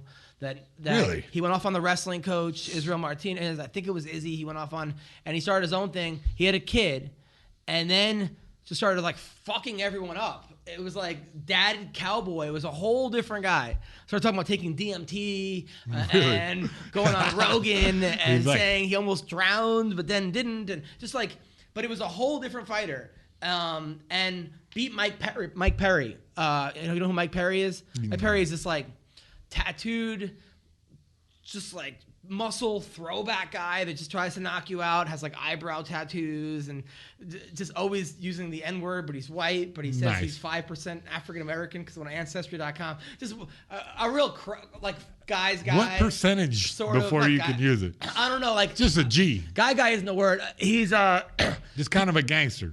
Kind of people like him. People like he's sort of a throwback to like the old UFC's tough guy competition kind of guy. Yeah. So he was Jackson was training him. Winklejohn was training Mike Perry against Cowboy. Yeah. Cowboy submitted him 1 round. Nice. But that's what I'm talking about. He has different strategies. Yeah. But it was also a different motivation. At Gaethje, he didn't look like himself. And Gaethje, basically, he knocked out Gaethje when they were training back in the day. And Gaethje had something to prove. It was a young Gaethje and an experienced Cowboy. Against Conor, I don't know, because you don't know what Conor's going to show up. Well, I mean, it's going to be Conor. And it's at 170, right? 170. That's another thing. Who does that help? Cowboy, man. Cowboy is naturally a bigger dude. So, like, he's going to be taller. He's going to be, you know what I mean? Like, it's just as much muscle as Conor is packing on. I think that, look, it's no easy fight by any means. I just think there's a slight advantage towards Cowboy. Really? Because of the 170. I want Cowboy to win. I like Cowboy. But I just get nervous that... And the chin is a factor, you know what I mean? Like, there's been a lot more wars a Cowboy has fought. And he's been knocked out a lot more. That's what I'm saying. Down. I mean, Conor has never really been hurt. I mean, Nate Diaz hurt him, but he subbed him. Yeah. And it was more like he was tired in that fight, kind of. And sort of like he out toughed him. Mm-hmm. You know, I mean, but like, you're forgetting that Conor got dropped. TKO'd by damn Mayweather. I mean, you don't think that wears on him a little bit? I think it does. I think that's going to wear on him. He got TKO'd, but he was almost like exhausted. Yeah. Yeah. There was also something weird in that fight too, where he hit Mayweather with a body shot, and Mayweather said it was a low blow. I remember, but it didn't seem like it was low. No, that's just a boxing way. Like, that's what you do. Like, any chance you get and take to get a breather, you do. Like, guys do that all the time. But I kind of wonder, like, had that not been called a low blow, if that was a knockdown, how that fight would have ended in some alternate universe. Right. So many of those fucking things. Anyway. All right. So I hope Cowboy So what, wins. you think Conor wins? I hope Cowboy wins. I just don't. You hope Cowboy wins. I hope Cowboy wins. I like Cowboys. I love how you're just blatantly, like, not, you're just like. Don't pick people? You give your favorites. You're like, I hope this guy wins. I know, because it's like, my fear is that Conor's going to win. I think Conor can win for sure. I think the slight advantage should, on paper, go to Cowboy. It depends on who shows up that day. You don't think that Conor's been a younger, less worn, fresher version, even though, I don't know, maybe the cocaine and the party nights have caught up to him. Maybe. I mean, no one would know better than you when it comes to that. I mean, you're 35 going on 80 in party years. But it's, who knows? It depends on how Conor's training camp goes, and I'm sure we'll get some insight into that, right? They're going to do some type of, By the way, Kayla Harron says, you're funny. You picked a good profession. No Nice. problem. Thank you. Okay, so that was good. 'Cause I was actually worried for a second she might hang up on me, and I was like, I don't want to. I was telling her to hang up. I was like trying to get her to hang up on The you. only person that ever really got mad at me was Kat Zingano, because we didn't tell her what kind of show it was. And I think I asked her if she got, like, finger banged a lot in college. Some fucking ridiculous question that I was like, looking back, was like, why did I ask her that question? But then we became friends. She came to a comedy show, super cool, and we laughed about it, Congrats. Way to go, Adam. Way. Someone doesn't hate me. All right, so Zhang Weili, she's this girl from China. Oh, yeah. Undefeated. Lady. Yeah, knocked out Jessica Andrade in 40 seconds. Yeah. Is fighting Joanna Jędrzejczyk. Or they're saying they both agreed to it. I don't know. This girl looks unbeatable right now. Yeah. But that's the magic, right? When you only have a few fights and you're always knocking everybody out, there's always somebody to throw the monkey wrench in the system. But yeah, it's cool to have her like riding this damn wave of popularity. It's good for China and the UFC because that's such a huge market, and they haven't had a Chinese superstar ever. Are you afraid to like talk bad about China? Because I feel like I have an anxiety. Like, I don't want to, just in case I go out there, Japan had Sakuraba, right? He was like, he was the guy. Yeah. Korea, who has the Korean zombie. Yeah. I guess he'd be the guy. Yeah. China, which is a lot bigger. China is like a huge, like, but they've never had. For corporations. It seems like the Chinese top team guys don't match up against, maybe it's, I don't know what it is. Maybe it's the. What do you mean? It's the training and the food and everything else. But it's a training like they don't, they don't have the level of training. Like, back in the day, what was it? Brazil was the epic, epicenter of martial arts, pretty much, or like practical martial arts. Like actually useful martial arts. So back when the UFC first started going and MMA started taking off, the top champions were all from Brazil because they already had a framework of training and working out. And then as America started picking up, I remember when I was starting, we were like inventing ways to train pretty much because there was no but how did Jackson. Now how did you deal with the Gracies and guys that you knew that you were going to encounter for it was all like counter submission training. Like you would put yourself in a armbar and then get out. And it's not like you had access. Like now you have access to black belts and you can go to different camps and train. But back in the day, you had to like improvise because nobody at this gym is a black belt in jiu-jitsu. So, okay, put me in an armbar and I'm going to try to get out. Put me in a choke and I'm going to try to get out. So, my experience was getting really good at escapes because, we didn't Were you making it up?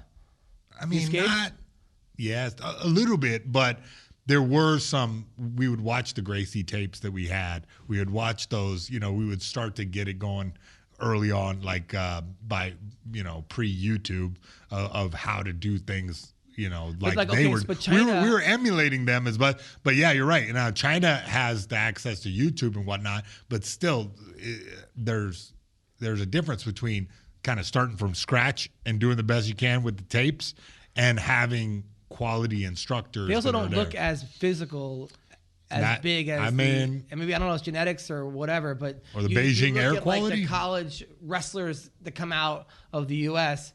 and a lot of these guys look like Chad. Chad, what's his name? Just Chad is enough. Team Alpha Male, Chad. Chippendecker? Chad Mendez. Yeah. You get these guys, these mini fucking guys, you're Hulks. just like mini Hulks. Yeah. Uriah Faber. I mean, Uriah Faber, when his shirt off, you're like, whoa. Well, I mean, let's look at what the Chinese dudes are, starting with. It's like, there's a genetic factor in there, but there's also a training factor. Like, these guys are probably not wrestling from a young age. They're probably doing the traditional martial arts first. Right, they're doing karate. And then stepping into mixed martial arts. I mean, some guys do have that genetic look, but they stand out. Yeah. Whereas the American guys don't stand out. Like you put on any LFA fight event, you'll see guys with like a six-pack, and you're like, not that always translates to MMA, but it just seems like the Chinese guy, and not to, people are going to shit on me for this, but I'm not trying to insult Asian people. It just seems like they're starting with a little bit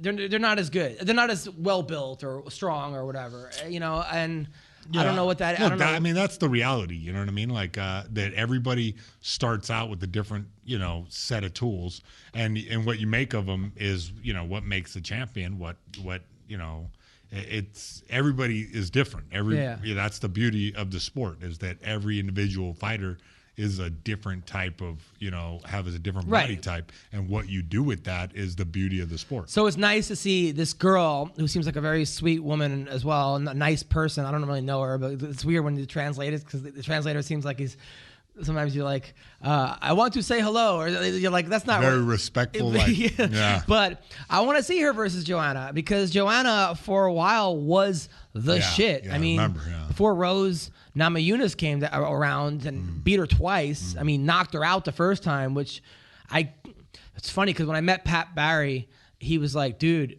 when I held pads for Rose, he was like, this is a different animal right here. And I was like, and this is Pat Barry. This is a 260-pound guy. So he's a kickboxing, like a really good kickboxer. Yeah. So when he's telling me this girl's got power, I was like, whoa. And then so I was not that surprised when she knocked out Joanna, because I think Joanna started to believe her own hype. It seemed like when she first came to the UFC, she was just, and then all of a sudden her entrances got bigger and the weigh-ins, and she was casting spells on people. Nice. And had poems and everything else, which was great and all, but you still gotta the fighting should come first. Yeah. You can't just be a little too full of yourself. And they always say in anything, comedy, don't believe your own hype. Don't read your own press. And I think Joanna got a little carried away, but I think she definitely has she could pose a problem for this girl, because she does have that kickboxing background and that striking background, and I think her background in striking is better than, at least on paper. I mean, she was. Well, that's why they made the fight. When I see with that, like, the interesting thing about that is that when it's two people who are like maybe equal kickboxers, it's funny because the grappling comes into play. Who's slightly a better grappler and can like not get tired, and then still keep their form sharp afterwards. So that'll be interesting to see. So speaking of jiu-jitsu, before we get to the fights this week, which is a lot of good ones, Overeem's fighting and Thiago Alves, all these guys are fighting, and then also there's other fights coming up. UFC Fight Pass Quintet, it's 3-on-3 jiu-jitsu now. What? And they're going back. They have Strikeforce versus the UFC versus like Pride, guys from Pride. Really? Yeah. And it seems pretty. You might want to go into this. Weird. I didn't hear anything about it. I guess I Fight missed Pass that one. does the worst job in market. I'm like, there's so much cool shit on Fight Pass. Huh. They have like bare knuckle, but they dip their hands in like glue and glass. Yeah, some kind of like the craziest shit. You're like, well, this exists, but you don't know it. But anyway, let's talk to a guy, Jamie Kilstein. Let's call him right now. So here's a guy, and I want to say this when he's here because I don't want to make it seem like he's a comedian.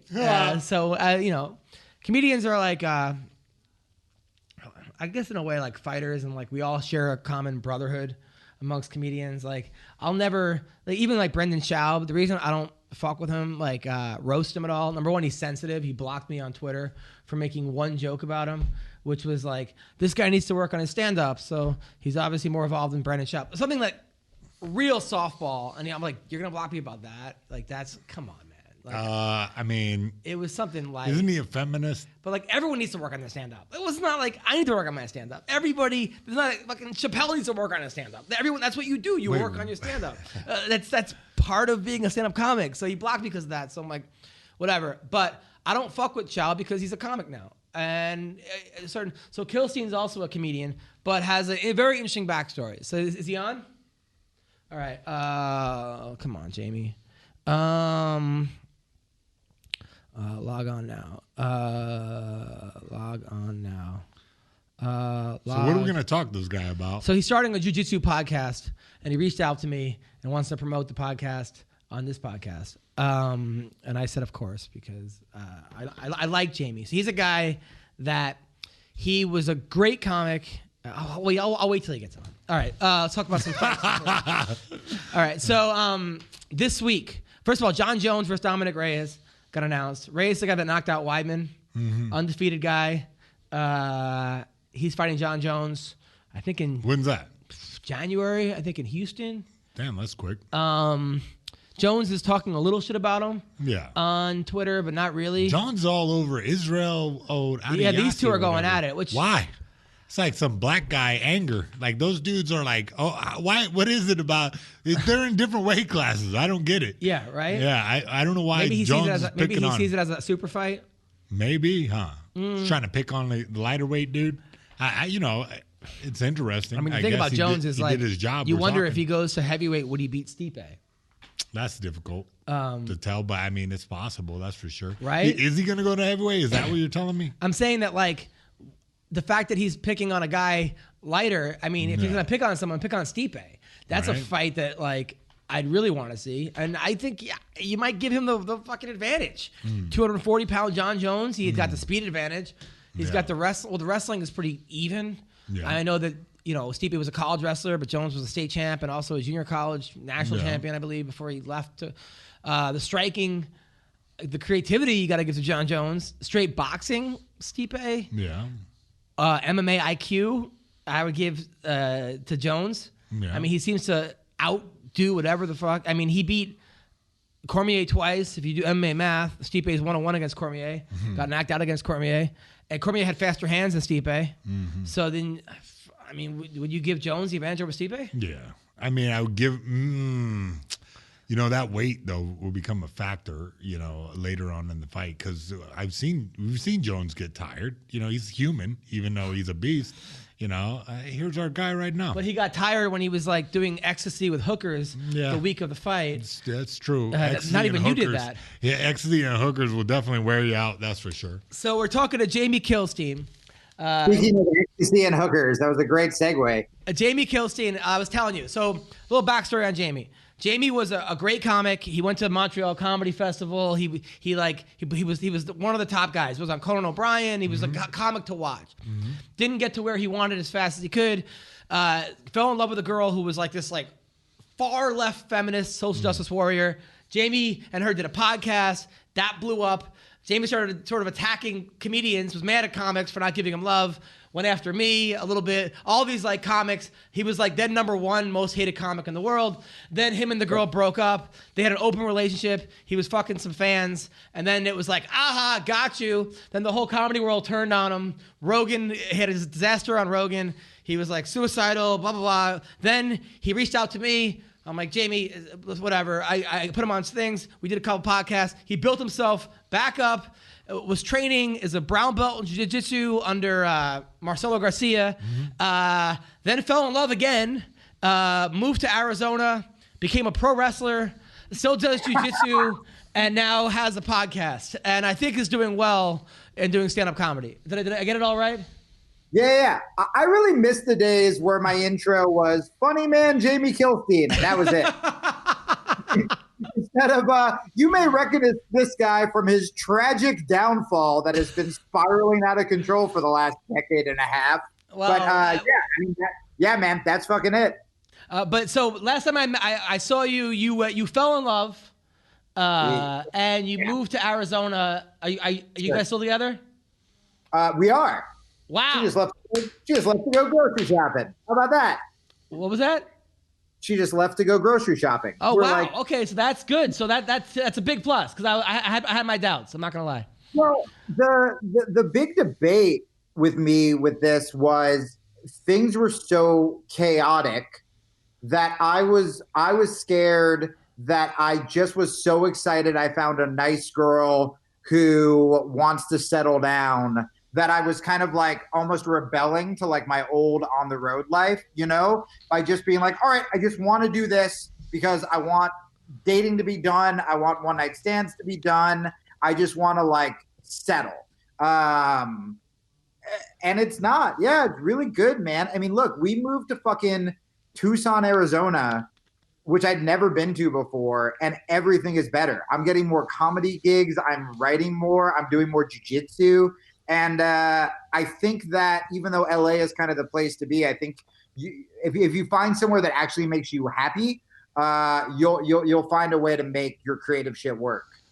I'm so proud of you, man. I'm so happy for you, because I was like you got me into when I was training at Henzo. I was taking your class, which is awesome, because we were learning like Shawn Michaels kicks, as well as like just crazy stuff. He was actually getting me better at taking punches, because I would flinch when I got hit, and he was just like had me stand there while people punched me in the face. But it was that's right. I didn't let you move that one day. Yeah. So that was awesome, and I'm happy. I see you and Anthony Burchak, who's also an ex-UFC fighter. He's now fighting for Combate. You guys are training all the time together. Yeah, man, he's the fucking best. I mean, that's the thing. Again, I never thought I would find this in Arizona. I didn't even know what gym was out here. I've never trained 10th Planet. I knew Eddie through Rogan. And the whole 10th Planet ethos I really like. It's a real punk rock origin story about, this guy that everybody talked shit about. Went over and he pissed a lot of people off because he beat this legend. And, I always thought he was going to be an asshole, but he was actually, if you watch the footage after he beats Royler Gracie, he is crying and he looks surprised that he won, and he's incredibly humble and he's hugging Joe. And then he got a lot of shit and people didn't want him to open this school. And now he has this empire. And what's cool about Burchak, I still don't play a lot of the 10th Planet game, like Rubber Guard and stuff. But what's cool about Burchak is he's an MMA guy and he's a wrestler. So it's like this it's 10th Planet shit, but it's also wrestling and still trying to be on top and stay in dominant position and not just sit to your butt, which is really cool. But also, man, like I've never been supported like as a friend this much. I mean, I headlined the Tempe Improv, and these guys brought a fucking posse down and drove 2 hours to come watch, and they'd known me for like 2 weeks. Like Burchak brought his fucking mom, and this is the first time where like, I don't know, I feel like I never felt like I love the guys at Henzo's, but I always felt like people are mad at me and I was kind of tiptoeing around. And this place is it's one of those gyms, like if you tap a higher belt, they ask you to teach it instead of like shun you. Do you know what I mean? Is that your experience too? Yeah. I mean, obviously, like, there's like some type of, there's always like egos in gyms, but like when you find a place where people check their ego, and just roll, and if you catch somebody, it's, it's like, that sounds like you're in a positive place. Did anybody ever get mad at you for like tapping them and then want to fight you? Yeah, like when I was like a blue belt, like I was like tapping out the black belt sometimes, and they would get fired up a little bit. But, the head coach would always kind of like, that's just Jason.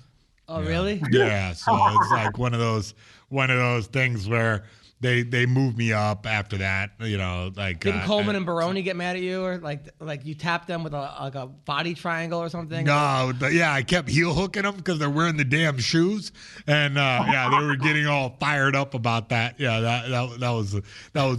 they were screaming each other's face. I'm trying to get out of it, but he keeps getting me in it. Like they were just fucking raging out of their face. It was great. Were you laughing when that happened? Yeah, I was giggling. I was like, "What the hell is this?" Everybody else was scared, but I guess I grew up in a culture of abuse, so to me it was hilarious. How did you do against a guy like Mark Munoz, like a national champion wrestler, 2 times over, 3 times? Was it? I mean, coming from a jiu-jitsu background, did that just fuck you up, or? No, I like matched up well against him. I'd catch him a lot because. He'd make the classic wrestler mistakes, like turn your back, give up your back, or, give your neck during a takedown. So, yeah, that during that era, the training was real good. But we helped each other become better a lot because I became a better wrestler because of him, and he got better at submission defense and what about a guy like King Mo, like that kind of athleticism?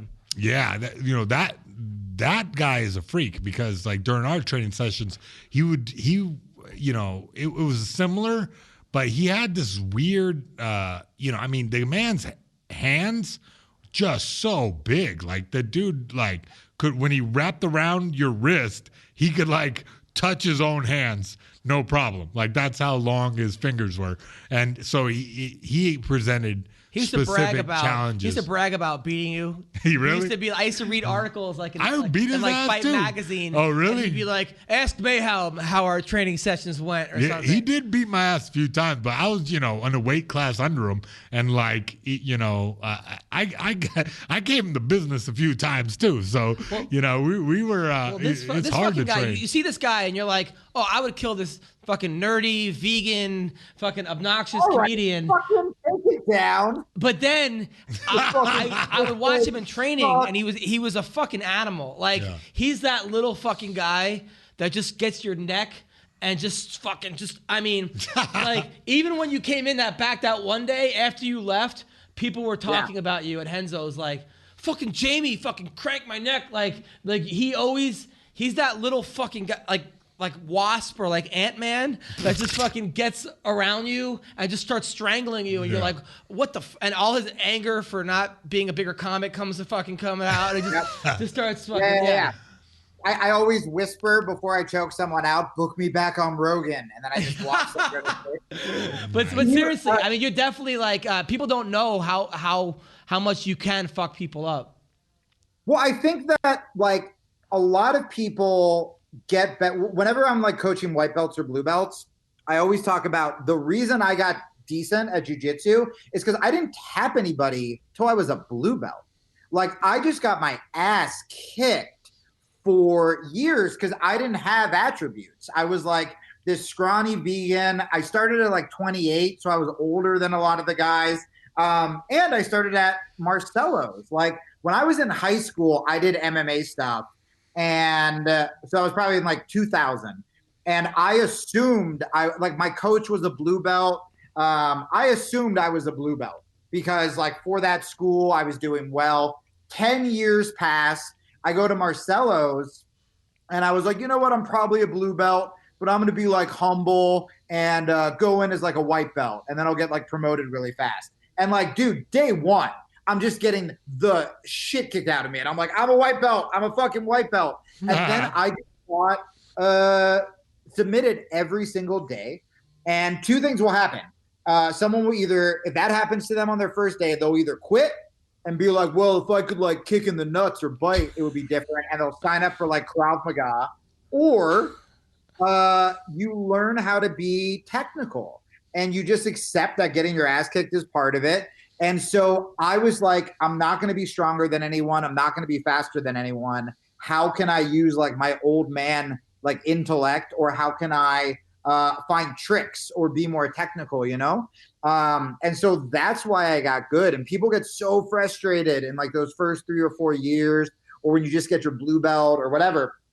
But really, it's like the more you're getting your ass kicked, you have the potential every time you get your ass kicked to get better from that. It's like if you choose to learn from it. I mean, that's a whole metaphor for my life, right? Like if I got bitter, when I did get bitter, everything bit me in the ass. And then, like, remember, dude, I reached out to you not because I even knew you had a podcast. I reached out to you because I was reaching out to people I was addicted to. And I was like, hey, man, I think I was addicted to you. I hope I wasn't. I saw your stuff recently. And like every time I meet a comic and they're like, yeah, I remember you. I feel like it's like AA where you're like making amends. And I'm like, did I black out and wrong you on Twitter? And look, man, I mean, a lot of people, what I've noticed is the people who like to bury others online, like I used to do, are the ones who are fucking either miserable or mediocre, or just whatever, selfish, self-involved in their own shit. The ones who are like willing, like the first guy to call to make sure I was okay was Rogan, or text was Rogan. And he was furious with me. He thought I was this fucking snowflake asshole. And he was like, he reached out and then had me on his show, you know, to like patch shit up once I started doing stand-up again. And so like, but he also had you on his show though a couple times because he knew that you were the comic that was going to defend the guy who got mad at the rape joke. Like, oh no, back in the day. I'm saying like after I tried to kill myself and stuff, like all of my liberal social justice friends who talk about mental health all day, they didn't call to see if I was okay. But like the comics that I shit on, these degenerate comics, you, Stanhope, Rogan, those are the guys who reached out. And I think what I forgot about comedy and what a lot of people don't know about comedy is like, even the ones who seem mean on stage or telling offensive jokes or whatever, we're all fucking just broken misfits kind of being vulnerable on stage. And we still, you know, when it comes down to it, like look out for each other. We're also trying to make people laugh. Like my goal is to make people happy versus like, if I'm a social justice warrior, I'm trying to get someone fired, you know? Not, I mean, you could say, well, in the means of social justice, but still, like, I never go on stage as a comic and try to get anyone fired. It's like, well, I'm trying to make people laugh. Yeah, and like both of you guys have dealt with this, but like this is sort of the problem with cancel culture in general. Cancel culture is like, okay, so like as an athlete, right? Like you try to visualize and you try to think positive and you try to imagine yourself winning the fight, right? That's how you're going to get through is you can imagine all these positive things. What we as a society are doing online is the opposite now. We are going online every day, not to talk about things we like or enjoy, but to find something wrong that someone successful did, right? Kevin Hart, a young, successful black man, is going to host the Oscars. I'm going to find a tweet from 10 years ago to make sure he doesn't get canceled, as opposed to, holy shit, this dude said some dumb shit back in the day, but goddamn, he's like redeemed himself and he's motivating people now. He's motivating young kids to work out. Like, that's a big deal, but we've stopped caring about forgiveness. And for me, when I used to do that to people, it was because if I'm lashing out at other people, I don't have to examine my shitty marriage. I don't have to examine doing a show that I'm not really proud of anymore, that I don't really have any real friends, that I'd rather be doing jujitsu, and that I'm staying in it because it's the first time I had money. It's the first time I had money because I'm a high school dropout and I'm on this political show, and maybe the reason I'm self-conscious is because I still have a chip on my shoulder about being dumb, so I want these smart kids to like me. You know what I mean? Like, you don't need to examine all that stuff going on because you're being like, fire Kevin Hart. And you're also getting rewarded for it. You're getting retweets and people are, you know, doing all this celebrities stuff. are following you on Twitter. All this shit's happening. And like, look, call out racists, right? Call out bad people. If I see someone getting bullied, like I'm going to step in. But when you're just digging to find something bad or something that isn't really problematic, but you want it to trend on Twitter, you're not actually helping anybody. You know what I mean? Yeah, the whole thing back in the day was I was making jokes about Fallon Fox, who was a transgender fighter and the jokes were like very stupid jokes. Like, oh, in jiu-jitsu, there's the calf slicer, hers is the cock slicer, or just like very silly jokes. I wasn't taking really a side on it. I was not taking a side. I was just making the funny parts of it. Well, this woman wrote a whole fucking blog and tried to get me fired from Fox Sports, and it went viral. And then Jamie retweeted it, and I was more like, like this guy's a good comic. Like that was more like I like respected you as a comic, and that's like if you were some shitty fucking, I wouldn't care. But you were actually like a well-known comic. I think that's also you didn't see yourself the way other comics maybe saw you, which is why they reacted to you. Dude, people still say that. Like the dude who opened for me in Tempe was like, I saw you on TV 10 years ago. And I was like, oh, like whenever someone recognized me, I automatically assume it's bad.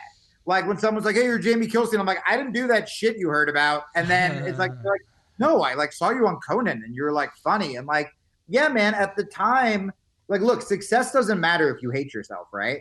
Like you could be getting as many, TV spots or opportunities in the world. But if you're not clear on, your purpose, if you don't feel like, I'm trying to find a non-cheesy way to say it, but like if you don't like love yourself, no amount of success matters. I mean, you guys both know people who are probably wildly successful and infinitely more miserable. Like, look, when I lost all that money, I am so much happier now in Tucson in a 1-bedroom apartment with my cat and girlfriend where like I do jujitsu most of the time than I ever was in like my 4-bedroom place on Prospect Park when I was yelling at people on Twitter in the living room and ignoring my wife.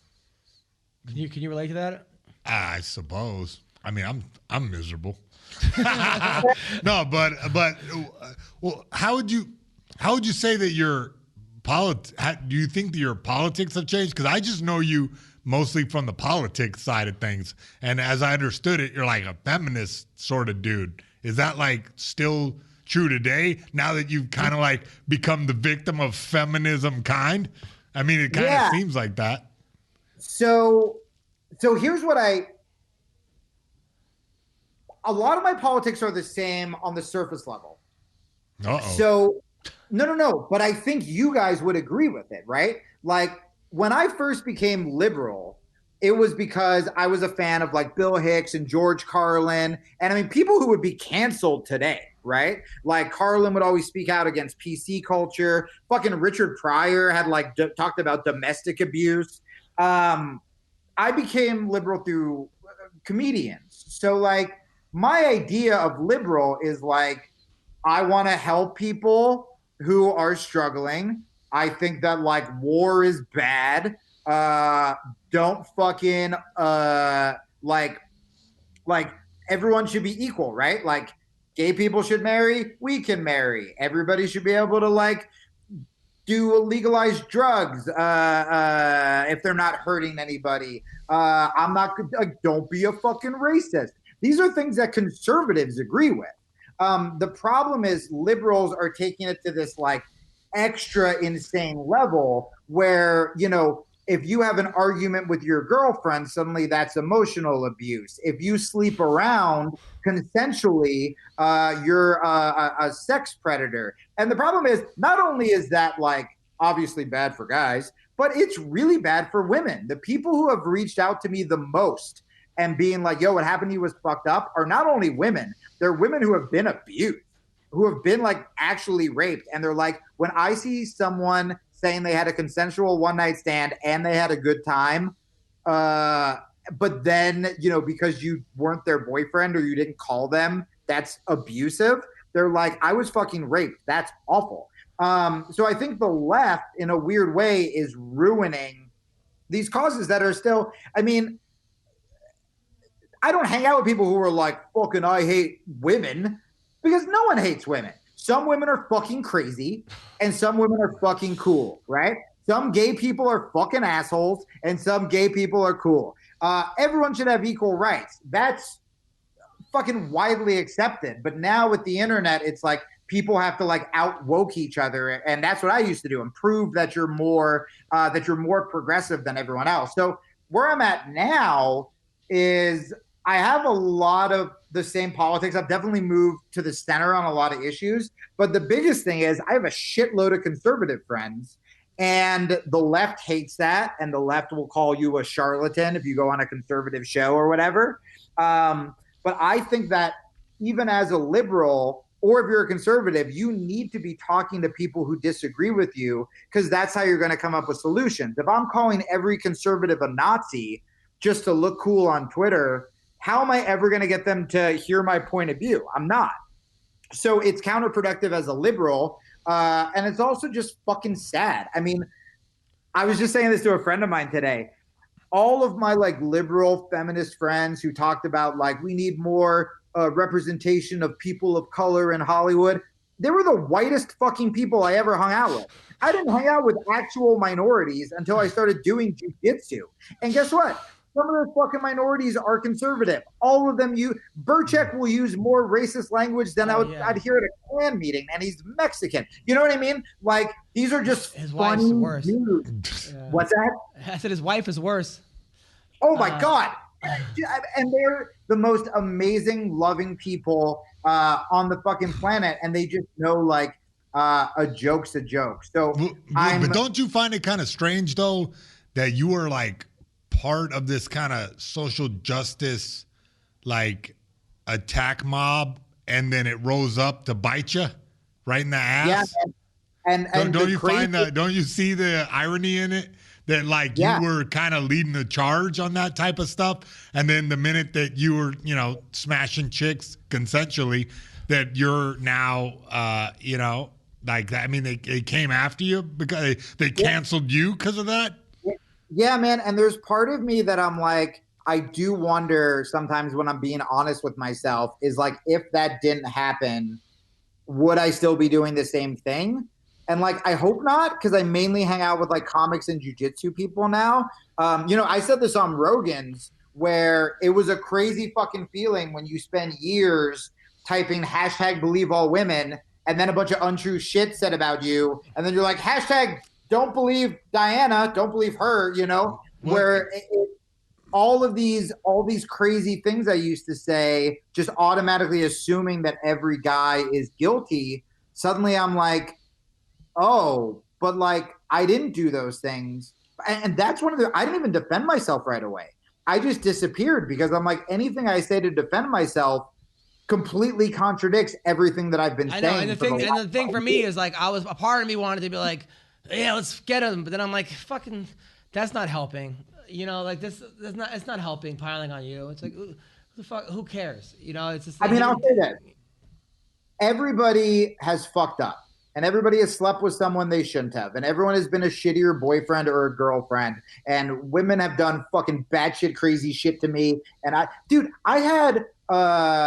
remember after all this happened to me, I was dating this like very hot but insane girl, because I assumed like this is all I can get now. And she would I would come back from jiu-jitsu and she would like literally like start hitting me, telling me that like, she thought I was with another girl, or like, why am I sweating? There was one time where we fucked before I went to jiu-jitsu. We fucked before I went to do a radio show. I come home. She starts going down on me, forgets we fucked, tastes pussy on my dick, and starts screaming at me that I went and cheated on her. And I had to tell her, that's your pussy. You are literally getting jealous of your own how much pussy. did her pussy smell? Like 2 hours later, she could taste that. Look, again, when you're canceled, beggars can't be choosers, right? Right, of course. All right, so let's talk about jiu-jitsu. So you came out with a really, really funny viral video last week. I watched it. I was like, this is genius. This is what he should be doing, shit like this. Like the 3 people you hate training with in jiu-jitsu. Yeah. That was great. And talk about those 3 people. Yeah, man. So I finally started doing jiu-jitsu videos. This is all I've ever wanted to do. So there was, the first video I did was the Epstein choke, and that kind of blew up. And then it was like an instructional. And then the 3 guys it was overly injured guy who shouldn't be rolling. It was a guy who, instead of tapping, starts coaching you. So as you're tapping, you're like, wait. And they're like, what? You're just like, you got to squeeze your knees. And then they just like end the round somehow. And then it was Guy who like says they just want to flow and then freaks the fuck out and like attacks you like they're avenging their fallen family. I think that's like me. Sack a knee and elbows. That's like that's how wrestlers are. So I thought that was brilliant. And people love those videos. Yeah, man. Well, so this is kind of what I'm realizing out here. Like, now that I'm outside of LA and like kind of away from my agents, I'm like, I'm just going to do what the fuck I want. And what I've always wanted to do is jujitsu videos. And what no one on my like team in LA understood was fucking jujitsu. And jujitsu is a dope fucking niche market of obsessed nerds. So I'm just going to start making these. I have a brilliant filmmaker friend down here named Nate. And we're just working together and we're posting them on Instagram and posting them on YouTube. And then I'm launching this big jiu-jitsu podcast next week. And we're talking to Jocko's company about working with us. And fucking Kenny Florian's the first guest. Huron Gracie's the second. Kevin Lee's going to come on third. I would love to have fucking both you guys on. And what's it called? Wanted to Rear Naked Radio. Rear Naked Radio. Solid name. It's going to be on iTunes. It's going to be on all, Stitcher, the whole thing. YouTube, Spotify. Yeah. So the links are in my bio right now on Instagram, which is just the Jamie Kilstein. And then my co-host has that huge Instagram account, because _jitsu. It's like the biggest Instagram meme jiu-jitsu thing. And so we're both doing it. And yeah, it's going to launch next week with Florian. And the episode was fucking great, man. And we're just talking about all the reasons people want to quit, and we're giving advice to white belts, and we're talking about mental health, and we're interviewing these dope fighters, and we want to interview like comedians who train, and like I want to get like Rogan and Sam Harris and those guys on. Like there's no mainstream jiu-jitsu podcast, and jiu-jitsu people are so like sick of trying to talk about it with their girlfriends and then being like, I don't want to hear about this, that we just want a place for like everyone to gather. And just be fucking dorks about this like really cool art where you get your ass kicked every day, but also like make friends. Well, Mayhem is now his 2nd degree black belt under Verdum. Jesus, that's incredible. And he went to jail for 1.5 years, came out, and 2 months later got a black belt. I don't understand how you could take 1.5 years off and then get your 2nd degree black belt. Listen, bro, when you're doing pull-ups on the table, you're doing push-ups, you're doing squats, you're choking your knee every day. What's the best tournament you ever won? Man, now you're bringing Worlds? it back. No. Well, Jason, you heard Rogan and Faraz talk about you the other day, right? Did you hear about that? No. It was this What morning. They were just raving about you, like just talking about like your old fights, and they talked about the Sakuraba fight. I mean, as far as like ADCC, did you ever do any of those? Like, no, you know, the funny thing about ADCC was that during the phase of my career where I was grappling a lot with Mark Lehman, like Mark Lehman like made bootleg ADCC tapes, and we were banned. We were banned because of his love for jiu-jitsu. He was like spreading these tapes around, and man, we got banned from ADCC. I couldn't even go. No, back when Mark Kerr won Abu Dhabi, were you training back then? Yeah. Did you ever train with Kerr? Yeah, I think so. Yeah, one time. Yeah, I did. How good was he? Yeah, he was a beast wrestler, you know. But I was like a young, slick jiu-jitsu dude. I was like making moves, you know. It was kind of like our trajectories are in a different path. But a guy couldn't do that anymore. A guy like a wrestler like Kerr, that level. Even when I was doing it, it was like doing jiu-jitsu tournaments. It was becoming a specialized thing where the guys who were like the ultra jiu-jitsu guys were doing that only jiu-jitsu all the time. And I was like making big moves by just even placing in the tournaments because I was half the time doing striking. So it was like a weird moment. Did you watch Jake Shields last week? No, what happened? So he lost to, you watched that Jake Shields and Polaris? No. Polaris got him or what? Yeah, Polaris. He did Jake Shields. He fought some guy who's like a stud in jiu-jitsu. I don't know the guy's name. I don't follow jiu-jitsu like they do. No. You're talking about Luke Rockhold, not Shields. Oh, yeah, Luke Rockhold. Yeah, Luke Rockhold lost. So Shields is training partners with the guy. They're all out of Henzo. It's like the Gordon Ryan. Yeah, what's that guy's name? Nicky Rod. So he got to ADCC, beat Cyborg as a blue belt. Danaher literally gave him his purple belt on the ADCC podium. Nice. And then fought Luke Rockhold. And then, I guess Luke. So he beat Rockhold, but Rockhold's like head cut halfway through it, and head cut. Like they collided heads. Clashed heads. And he was like, and people were like, "Great, Rockhold's gonna get knocked out in Polaris." But he did okay. I mean, it looked like Rockhold just wasn't all there. Yeah. He said beforehand, he's like, "I'm doing this for fun. This is not fighting." Yeah. People who think jiu-jitsu is fighting, that's funny to him. But it seems like he Rockhold's kind of did it. Rockhold's too hot to like need it. You know what I mean? Like you have to have like a little desperation in you. Like I feel like every time Luke Rockhold loses a fight, he's like, I guess I got to go back to my sad life of fucking models. Like he's gonna be fine. What you think about those tapes? I just remembered that was like I feel like when I heard that, it reminds me of like when I remember like people my age, like when we used to have to get porn. Like now kids can just Pornhub on their phone. Like, we had to go on these like adventures and like hike through the woods to find like old hustlers and shit. Okay, boomer. Dude, but it was the same way with those tapes. Like I had literally Pedro Hizzo instructional tapes where he was. I remember those. Like, did he like just call everyone faggots on those tapes? Like they would not be okay today. But who's the best guy you ever rolled against? I don't know. That bro, I rolled with everybody. It's kind of like, I like a who's who. But now with that Gracie one, that like he came out in a gi and you were not in a gi. Yeah, that was the weirdest tournament ever because like I like beat everybody and then I go against Gracie and he's wearing a jacket. Which Gracie? The big one. And big, you don't know his name? No. Yeah. But anyway, like I just like suddenly was getting gi choked, and I was like, "Well, that was slick." After the damn tournament, I was like, "Man, I lost." But were you wearing a gi? To a gi? No, that's what I mean. I didn't know but that. How was he gi choking you if you didn't have a gi? He put his gi like in this weird. Look, he's around a Gracie. Your neck? Yeah, around my neck. He like wrapped it around my neck, and since I was like training MMA, or we called it NHB back then, I didn't even realize what he was doing. Like I was like, "What the hell?" And I had been out of the gi for a couple years, and I definitely I learned my lesson. Were you mad at him for that? No, I was laughing like, "What the hell?" Like you lost the tournament. This was the finals, I know. Right? Yeah, but I was just shocked that I was on Gracie turf. And I lost to a Gracie move. So I didn't feel a lot of shame. I was pissed off at first, but then I realized, you know what? Yeah, I'm at his house. I'm playing his rules.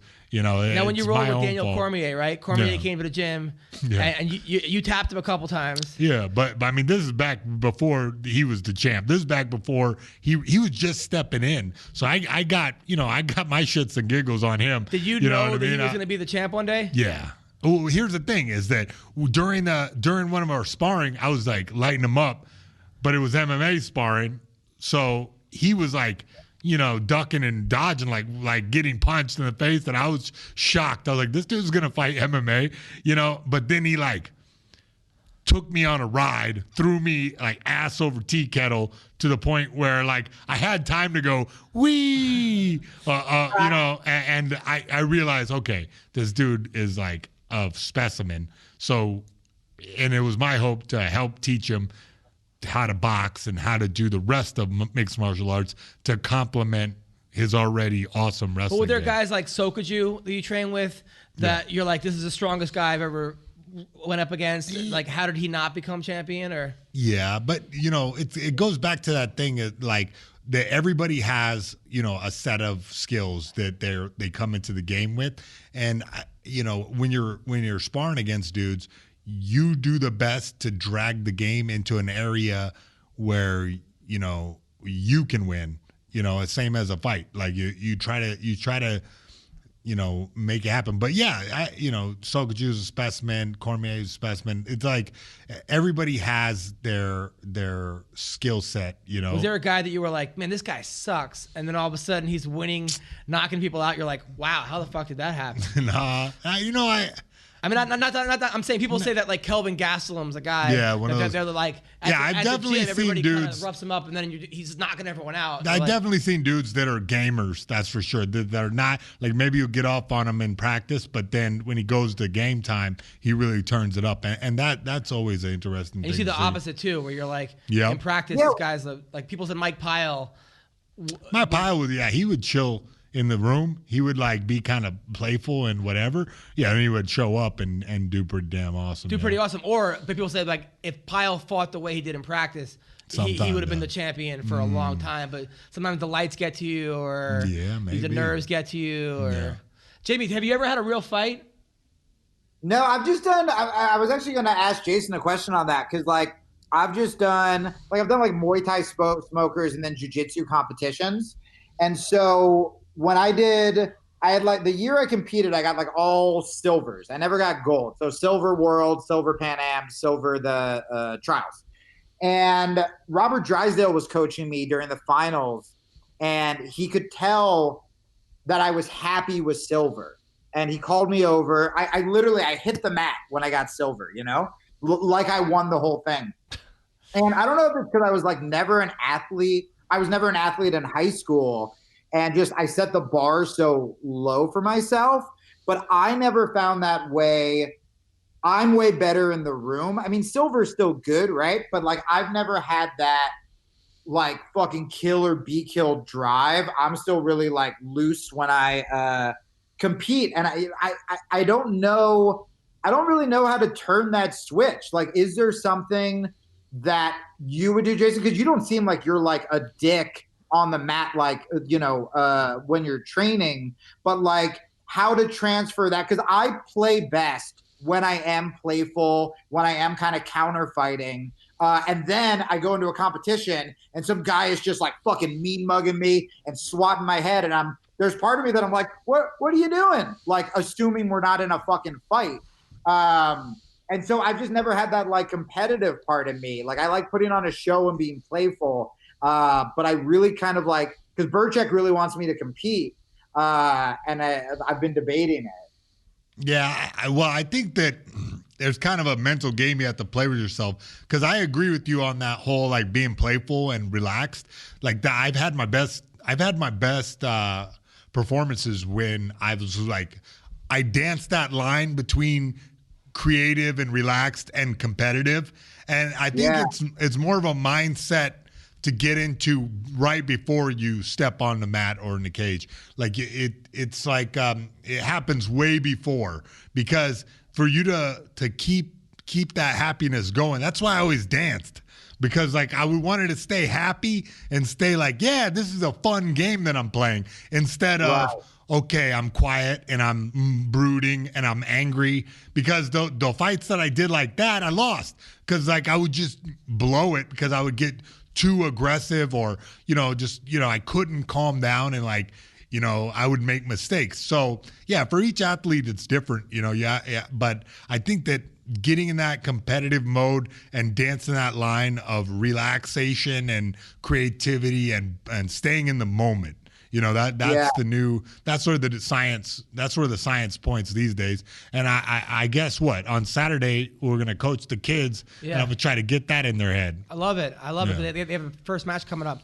Well, listen, Jamie, thank you. I'm so happy you're doing well. I'm really proud of you, man. Jason, I've been a fan of yours for a while too. I watched all of Bully Beatdown. God bless you, man. That's awesome. I got so excited when fucking Adam told me you were on the show. So this is great talking to. And Adam, I love you so much, man. You too, brother. Keep it up. Yep. All right, cool. Talk to you soon, bro. Take care. Bye. All right, that was Jamie Kilstein. Oh yeah, he's great. Good dude. Yeah, he's fucking good dude. Talking my damn head off. I loved it.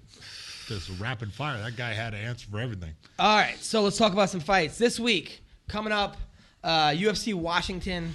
Overeem is taking on. Is that Washington? Yeah. Where? I don't know. I know. But Tacoma Dome? No, Washington, D.C. Oh, even better. Yeah. It's Overeem versus Rosenstruck. You know this guy? He knocked out Arlovsky in 29 seconds last fight. Damn. Knocked down Crowder. Undefeated Wait, guy. what's his name again? His last name is Rosenstreak. He's from Africa. Rosenstreak, that's right. I think he's from Nigeria, I believe. Rosenstreak? That's a Nigerian name? They're really high on this guy, but at the same time, he's not tested. Like Arlovsky, obviously. Look, Arlovsky's a huge name, but at the same time, he's got some wear and tear on him, right? Yeah, and he's not even really a heavyweight, right? Is he a heavyweight? But like he sort of of could be a 205, right? Wait, who's he fighting? So he's fighting Overeem. Oh, that's what's going down. Yeah, All-Star Overeem is fighting this guy. So they're like putting him against the old vets to like see what he can do. Right. Trying to showcase him. Right. All right. This guy Rosenstreak. He's he looks like the dude looks like he means business. 9-0, 6'2", 245. That's a picture of him right there. But I mean, I don't know. I mean, he's got a split decision against somebody in Ryzen, or a good fighter in Ryzen. But Overeem is 45-17, not including his kickboxing matches, which he's had a bunch of them. Yeah, Overeem is a good test for this guy. You know what I mean? He's got a variety of skills.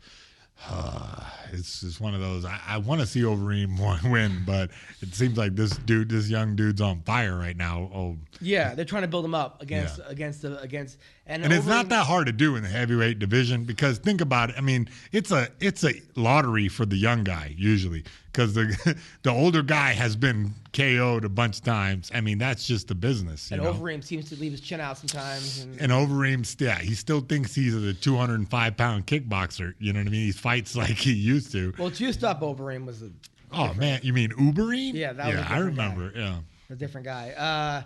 Also, Cynthia Cavillo, who's a girl that got like cheated on by her boyfriend, took like a martial arts class. Nice. And then is now ranked like 3 in the world. A story old as time.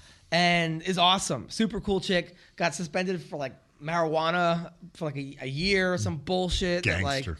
She's fighting this girl, Rodriguez, who beat Tisha Torres, beat Jessica Aguilar her last 2 fights. Has a loss against Randa Marcos. Another girl who's 12-0-1.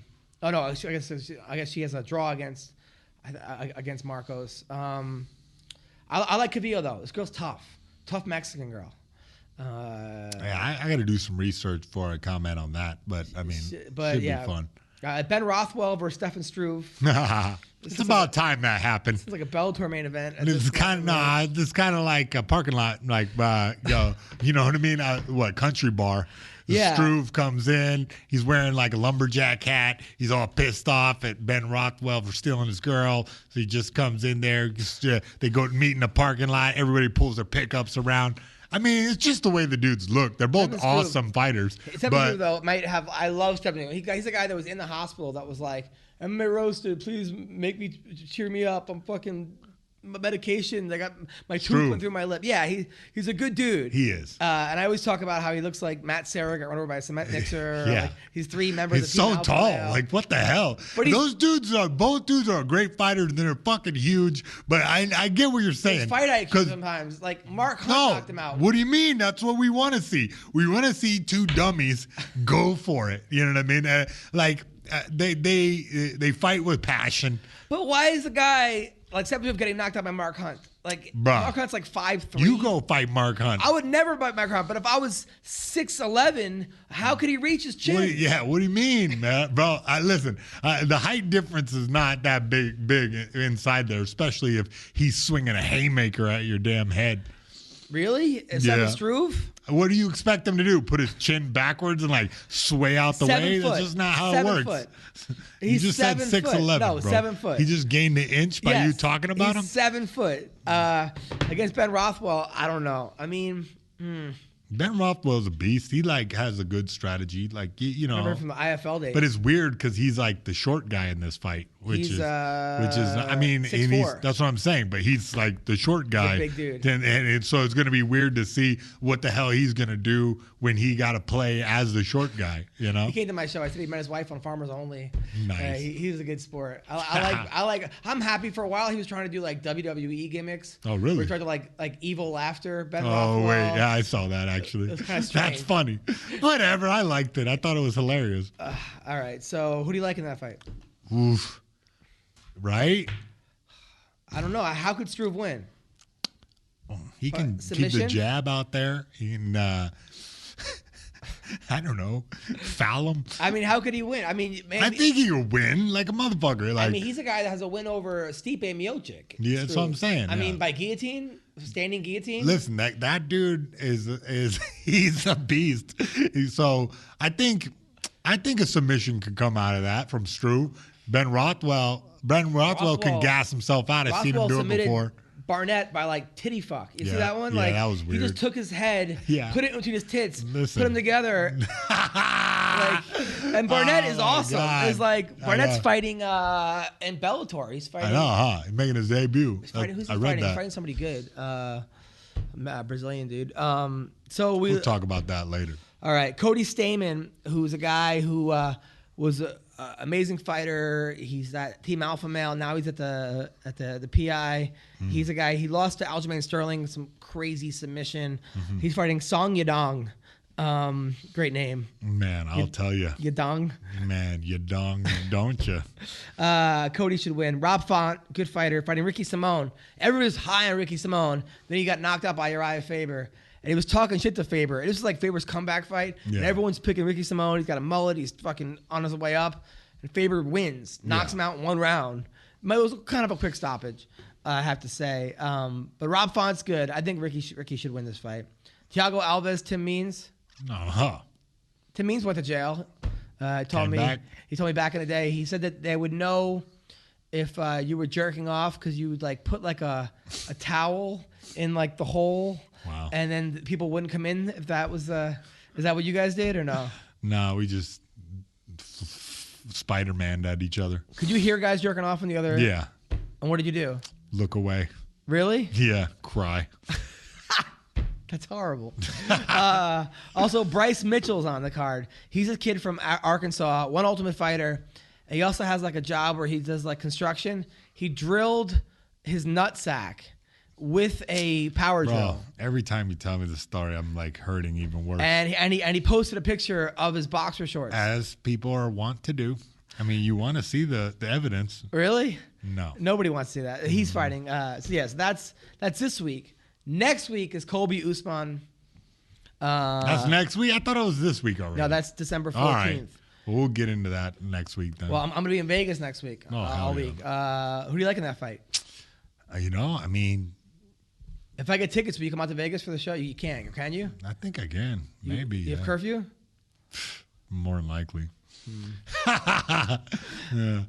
Colby, would it be hard going to an event? Everybody saying hi to you and asking you when you're fighting again, and jail and surrounding you and pictures. Bro, listen, life is hard.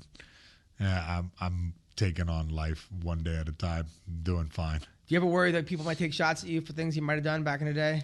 Not really. I mean, at this time, it's been so long since I've done bad shit that like anybody who is still mad about it, you know what I mean, has probably already taken a shot or gotten over it. How's your striking? Have you been training striking at all? Yeah. You have? Yeah. Well, nice. I just been having fun like with my life. Like, But I'm saying, you go to classes? Yeah. Nice. I mean, I've been running some classes, coaching some dudes, and Are you sparring at all? I haven't yet. I haven't got back into it. That's the next step, I think. I'm like kind of in shape, so People still are there. commenting that they think that you can make a run Oh yeah, in either Bellator, or UFC, or PFL or something. Or that's an interesting idea. really? I mean, sounds fun on paper. By the way, people are writing once again. I'm here for Mayhem. Somebody wrote, "I'm here for Adam." Said no one ever. Yeah. I was like, that one got me. I'm like, that one got me. All right, so the quick running out of that card. Holloway versus Volkanovski. Volkanovski is this guy that was from Australia. He was a rugby player. He was like 230 pounds. Is now fighting at 145. Fucking everyone up. What? Knocked out Chad Mendez. How did he get down? Damn, that's crazy. Yeah. Like lost a whole nother human. He's fighting Max Holloway, who's coming off a win against Frankie Edgar. Oh yeah. Holloway lost to Poirier at 55. That's when you see the difference. I picked Holloway for that fight. Jermaine Durandame taking on Amanda Nunes. Durandame is a girl that's like they were calling her the female Anderson Silva. Amazing at Muay Thai, like 87-0 or something. Yeah. And then went into MMA and got like fucked up by like a little bit. I think Sarah McMahon beat her or some other. I think Nunez might have beaten her. But since then, she's climbed up the ladder. She beat Holly Holm, but she kept hitting her after the bell like 3 times, but still got the win. And she hasn't fought in a long time. They wanted her to fight Cyborg. She didn't fight Cyborg. They suspended her for it? No, she got the win. It was like, but it was blatantly after the bell. Really? I met her. Seems like a really cool chick and funny. She asked me out on a date when I was single. Nice. I think she would have fucking. I think that would have been fun. Her versus Nunez. So you can't pick against Nunez, right? Right. I mean, that's very difficult. Aldo versus Moraes. Moraes has been knocking out everybody. Knocked out Aljamain Sterling in like fucking 10 seconds. Knocked out Jimmy Rivera in 10 seconds. Knocked out somebody else. And he's fighting Jose Aldo. Mm-hmm. Yeah, that's going down. I just saw that. Yeah, that's... What's Aldo? I mean... He's been looking good. He seems like he can beat anybody. I mean, that McGregor fight took a lot of steam out of him when he got knocked out in 8 seconds. I know, yeah. Since then, he hasn't lost, though, except to Max Holloway. Huh. And he's been fucking people up. This guy, Neal, is taking on Perry. That's we talked about, but Neal is 12-0 or something and just been destroying everyone. Matt Brown versus Ben Saunders. That's an oldie fight. Matt Brown's making a comeback. Ben Saunders has not been looking that good lately. Have you trained with Ben? I don't Killer think B, so. Tall guys, fucking I sideburns. remember, yeah. And then this guy named Chase Hooper, which is crazy. This kid that like is amazing at jiu-jitsu. He's like 19 years old, but I don't think is ready for the UFC based on the fights that I've seen him at. Really? Seems like they're just 19. He's young and he's good looking and he's cute and he's great at jiu-jitsu. Yeah. But his striking is all right. Not so good. No bueno. But maybe I'm wrong. I've been wrong plenty of fucking times. And Ian Heinisch is back. He's the guy that was from Denver, state champion, was dealing ecstasy, ended up going to jail in a Turkish prison, became captain of the Turkish prison kickboxing team, changed to another jail, went to Rikers, was about to get stabbed. Got transferred. There was an SOS on him. From Turkish? Yeah. Wow. An SOS on him, which is stabbing on sight, I guess they say, in prison terms. Mom put up her house, is out, is now like 13-1 in the UFC. Only lost to Derek Brunson. Good for him. Yeah. So that's what's coming up. Come from my underdog story, man. But no one knows that except for me. Oh, really? They don't. That should be like. Yeah, that should be a part of the marketing materials, I guess. Right? Maybe the UFC will shoot a package. Who knows? Like a comic book or something. This fucking guy. That's great. So tonight you're at the Dime Bar. All right. You and Uncle Creepy. Oh, both doing comedy. Perfect. Yeah, should be a good show. Next week I'll be in Las Vegas, December 9th to the 15th at the Strat. If you want to come and do a guest set, you're more than welcome. And if I get tickets to the UFC, I'd love to you be my guest, my date. I hear you. I just don't want you to just take this remote control. Yeah. So anything coming up? No. All right. I'm just working. Thank you for having us on the podcast. Thank you, Kayla. Thank you, my man Jamie. Take care. Have a great week. God bless America. Trap sonsen trap dansen Түүний сонсдог хөгжим дур булаан Даавар дуудан дур булаа мууруулаа